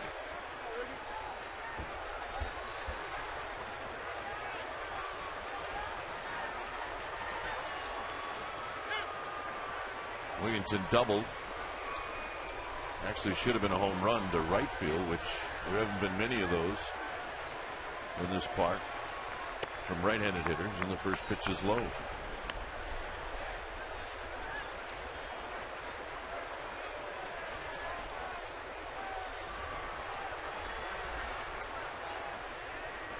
Nice even distribution of pitches here for Sanchez through 7 2/3.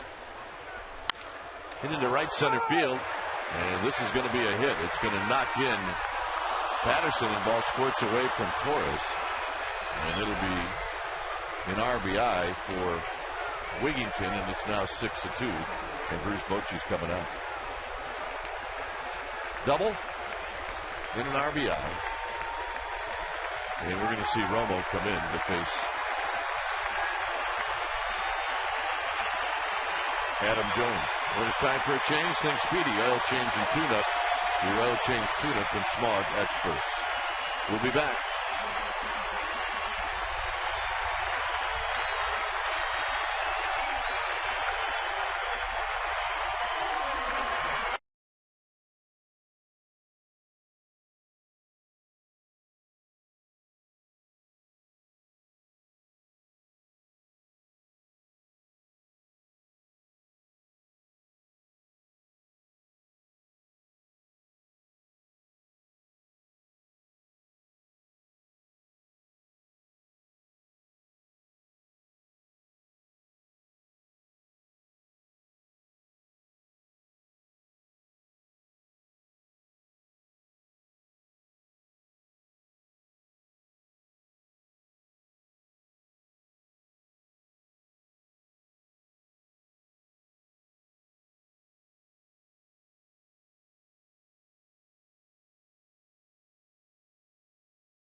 comes into the game.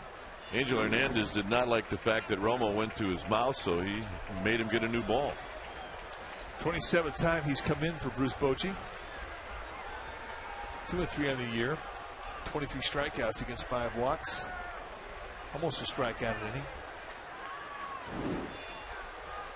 Got a low 3/4 release, and he can drop down the sidearm and really flatten out his breaking ball. First frisbee is a strike, and it's 0-1. So basically, you see a fastball with fade and a little slider that he really is pretty creative with it. He can mix speeds with it, flatten it out, make it big, make it quick, make it small, and has great touch with it.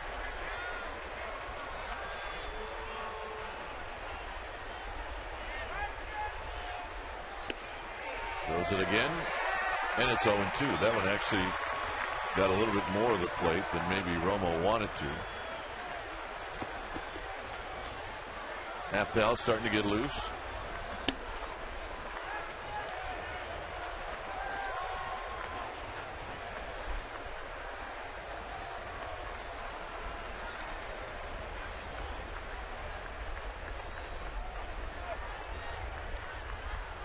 Got him on 3 pitches, and that'll end the inning. 6-2 Giants.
New interview for you San Francisco Giants fans to watch. It's a new edition with DeRosa at CSNBayArea.com. It just went up moments ago, and Mark and I today sat down and talked about his wrist. We talked about what it's been like for him to sit down and watch baseball happening before him, and of course we talked about the college conference shakeup.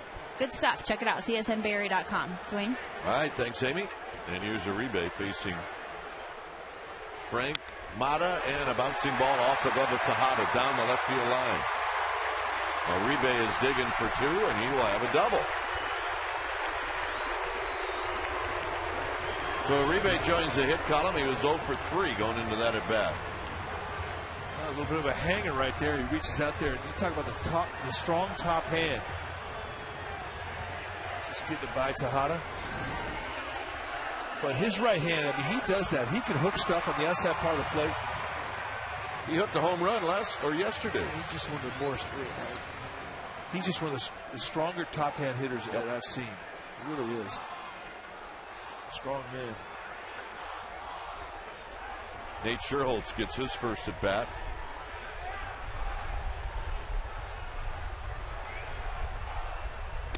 And he will take a pitch low.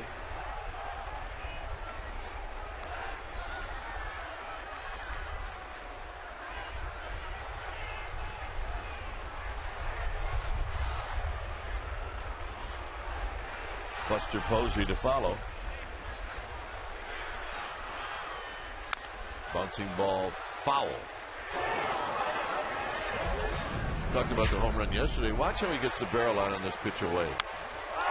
Again, a great example of how strong a top hand. I mean, that's. And he throws that bat head, and he gets such great throw off the top hand. I mean, he drives the ball the opposite way. He can hook it over the wall. I mean, he's just a tough out. Line drive, and it's flipped away, and Uribe's going to go to third. Wigington with the backhand flip, so a productive out for Sherholtz.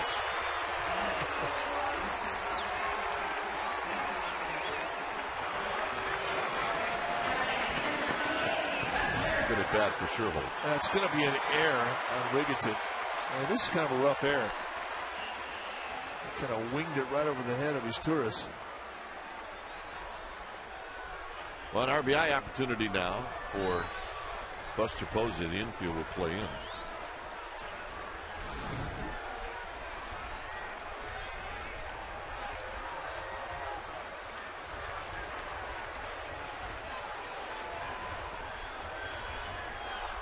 Look out as that runs in on Posey, and it's 1-0.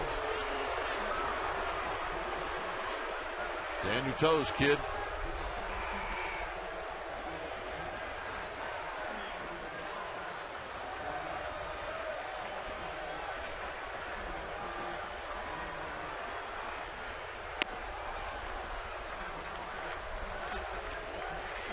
With Sandoval on deck.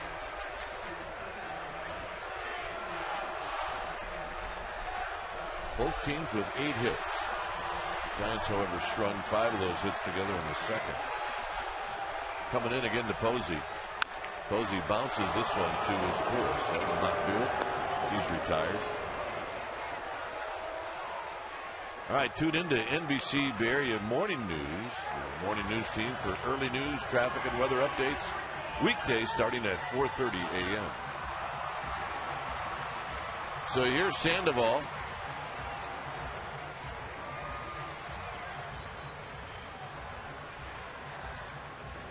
Sandoval is doubled. He struck out and he's popped out to left.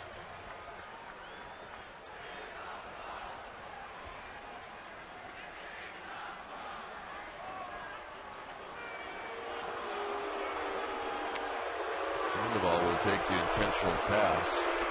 Well, the fan's not happy about the Panda not getting pitched to. Juan Samuel, the skipper for the Orioles, saying, no, we're going to go righty-righty. And look at. Yeah. This keeps up. They're going to be hanging Pandas down the right field line. Rubber Pandas? It could happen. Don't give Mario Alioto any ideas, pal. This slays me. Every game we're seeing more and more adults, normal people. Yep. Wearing the Panda lids.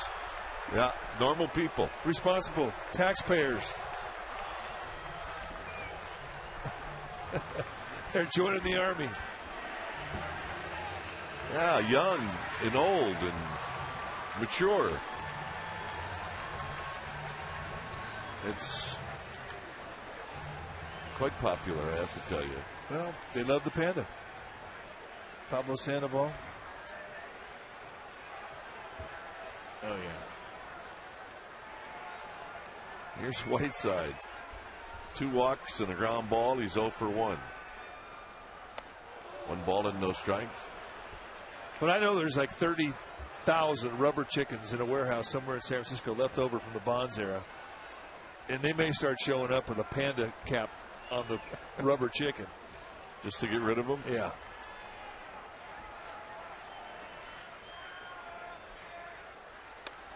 Two balls and no strikes.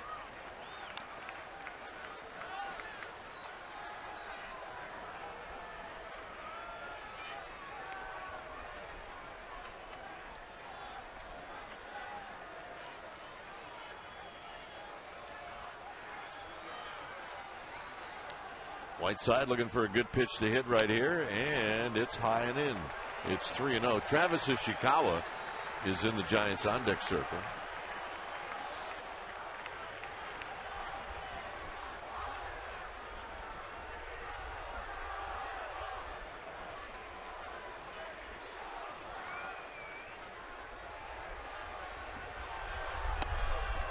And the walk.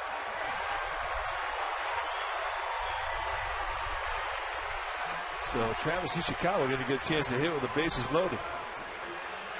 A reminder to join us tomorrow. Pregame live at 6:30 p.m. Comcast Sportsnet Bay Area. It'll be Joe Martinez making his first start of the year, taking on Jake Aretta. And then that game time will be 7:15. Game 2 of this 3-gamer with the Orioles continues, and you can see it right here on Comcast Sportsnet Bay Area. Well, the glove has now joined the rally pumpkin.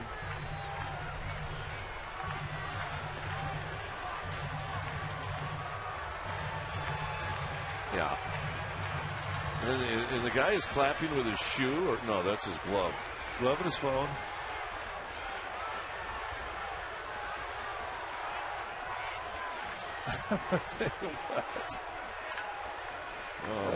It makes you laugh. It sure does.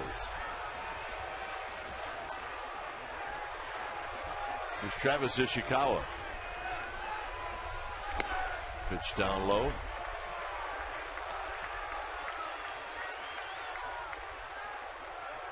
Yeah, we're not that far from the Beta Breakers. We're close. A couple naked guys busted out in the field right now. We have landed. 1-0 pitch. Ishikawa takes low. 2-0.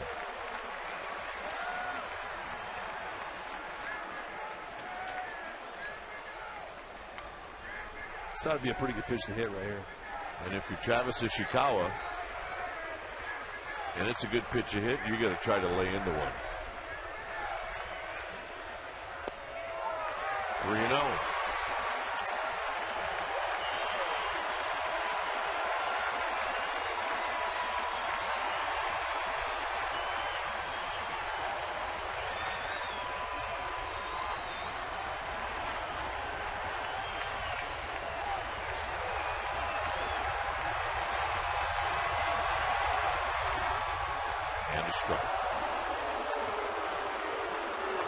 Some of the umpires here did not agree with that. It's 3 balls and 1 strike.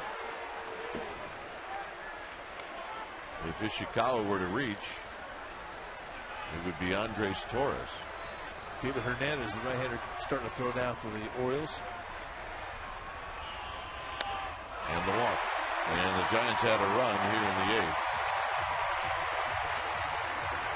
3 straight walks, 2 after Sandoval was walked intentionally. Give Ishikawa an RBI. Well, the lobster people like it.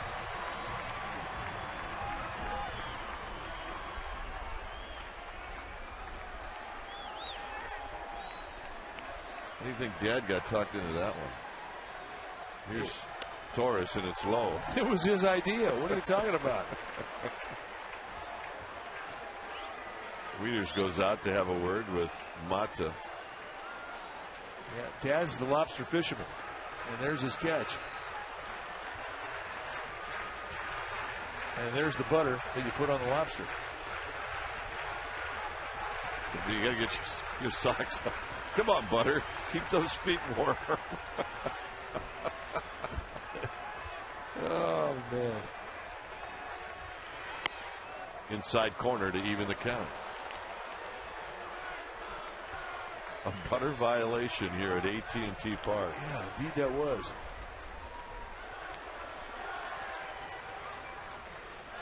Oh, my goodness. 1 ball and 1 strike.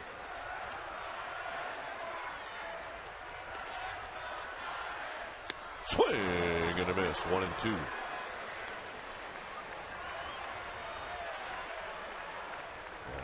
Flew in from Columbia Blair. Don't break out the bags on the Orioles. Come on. No. Too much history in that franchise. They'll be back. Tigger, tell him. Tigger, cheer him up. Tell him a joke. 1-2 pitch. Inside, 2 and 2.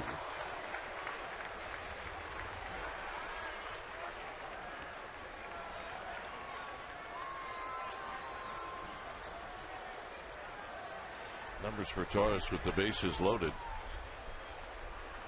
And he's going to look at a 2-2 pitch right here.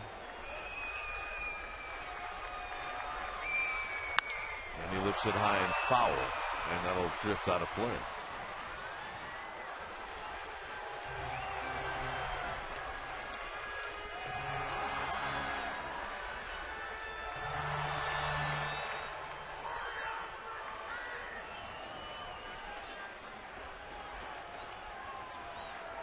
Yeah, Butter. Yeah. So you put the rally hair on, and then you put your hat on top of it. Swinging a foul at the plate and hit Torres, so that's a dead ball. See, that's where you're wrong. That's not rally hair. That's that guy's real hair. Oh, my goodness. It's been fun going in the stands tonight. Yep. This is real hair. 2-2. 3-2. Mata is not feeling it right now.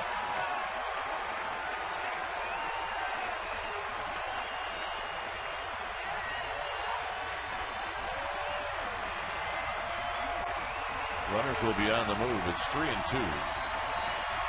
That strike zone is about as big as his shoe right now in his mind. Not a fun place to be. Runners go, and he walked them again. That's the fourth walk in a row. As Sandoval scores, and Juan Samuel is coming out, and we will get the fifth pitcher for the Orioles in this game. And it'll be David Hernandez. Hey, there's Carlos from Hangover.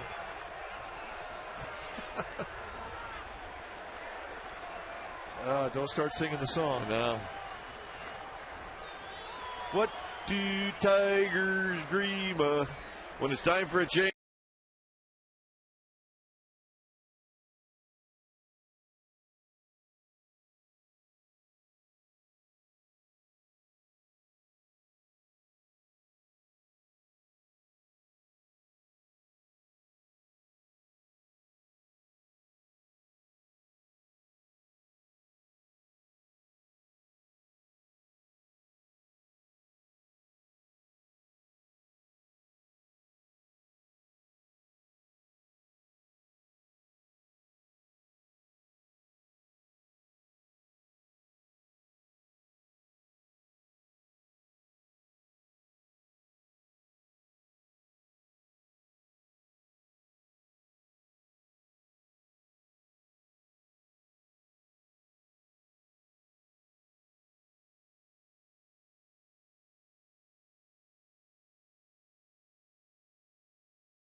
David Hernandez, and the first pitch is very high, 1 ball and no strikes.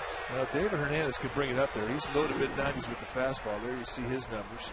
But look at the walk total, 31 walks and 49 2/3. He can also get a wild hair up his nose. Swing and a foul back, 1 ball and 1 strike. Hernandez kind of a two-pitch guy. He's got that good fastball and a curveball. His curveball is a strikeout pitch.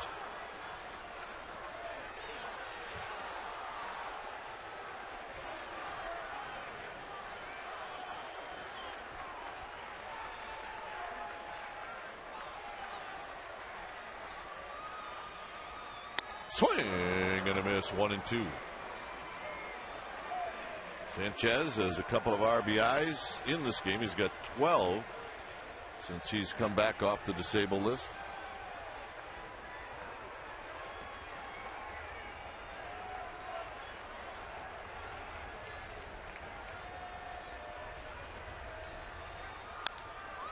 Swinging a pop-up straight back and out of play.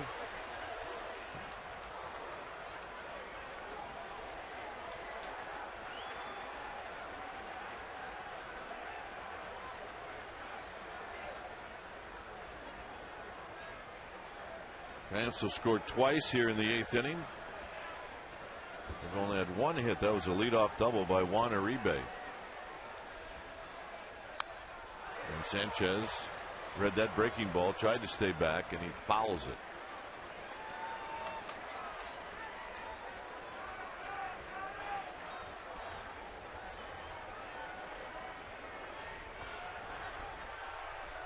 Hernandez got good stuff.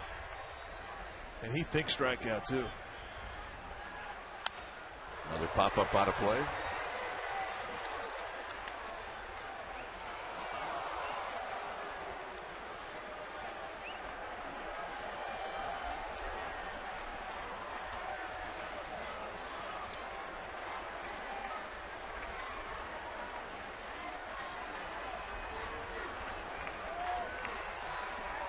A battle going on right now. Hernandez to Sanchez, and Sanchez lines it into left field, a base hit. They're going to wave in that back runner. Here's the throw home, cut off, the throw to third, and they got him. And that'll end the inning. So Sanchez with a couple of more RBIs, and it's 10-2.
Reminder to check out Sportsnet Central tonight. You'll see it right on after Giants postgame live. You'll see it right here on Comcast Sportsnet Bay Area.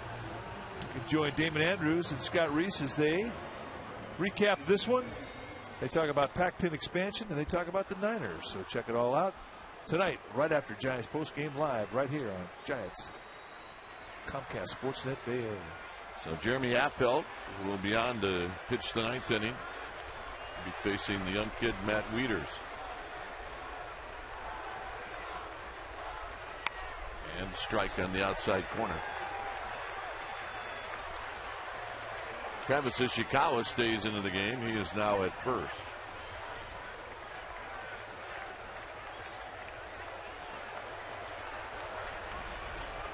Breaking ball and a beauty, and it's 0-2. That fastball and curveball combination is pretty lethal. And there are the numbers for Affeldt as he's been searching for that good arm slot to regain the knee-high command with the fastball, get his sink back. That's a 3-pitch seal. That's a rough at bat. That was a fastball and then 2 perfect breaking balls, and then Wieters doesn't even get a swing off. And this is exactly where Affeldt has been trying to get. Right before he had his leg injury, he really locked into a nice arm slot, had command of the knees, was getting a lot of ground balls.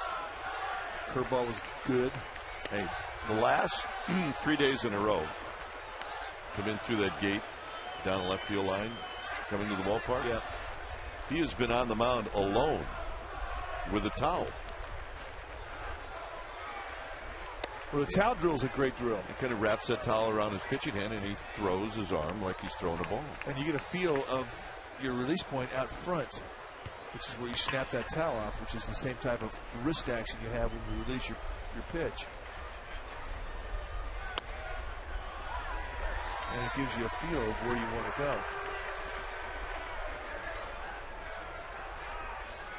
Well, AFL so important to the Giants' success last year in winning 88 games. And they need him. 2-2.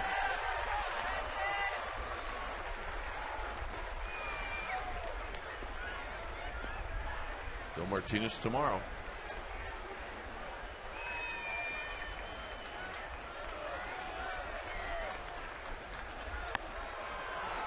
Three and 2. Atkins with a single in the 7th.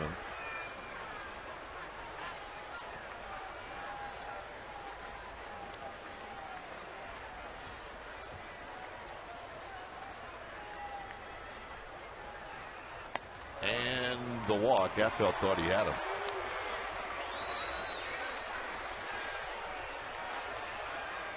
And the hitter will be his Torres.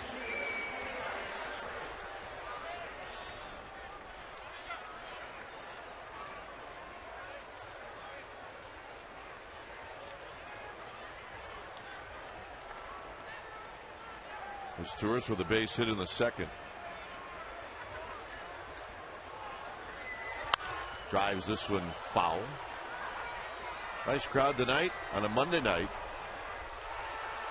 33,822.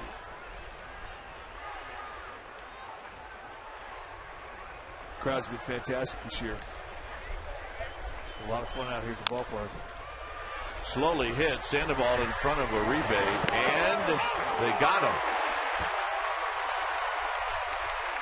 And here comes Juan Samuel, and he's going to have a beef with Dan Molina. He looks safe from here. And I don't think the Orioles have gotten one break in this game. No. And it's got to be a bit frustrating for Juan Samuel, as he's had an argument with just about every umpire in tonight's ball game. You know, we've played on teams, Mike, that are struggling like the Orioles are, and you really believe that you're never going to get a call. You know, Dustin Baker used to talk about, think lucky. It's hard to think lucky when you're not winning games. You think the other way. You come to the ballpark and you know what you say? What next? That's right. And when you get to the what next attitude, it piles on you.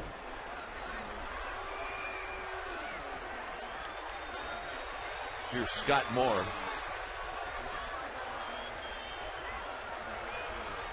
Left-handed hitter, and he takes a strike from Affel. He's 9 for 33. 0 for 2 as a pinch hitter.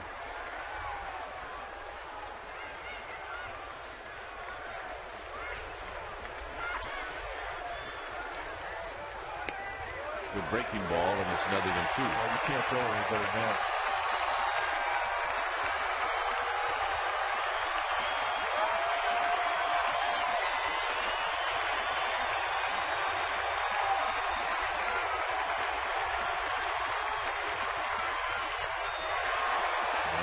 Stays alive.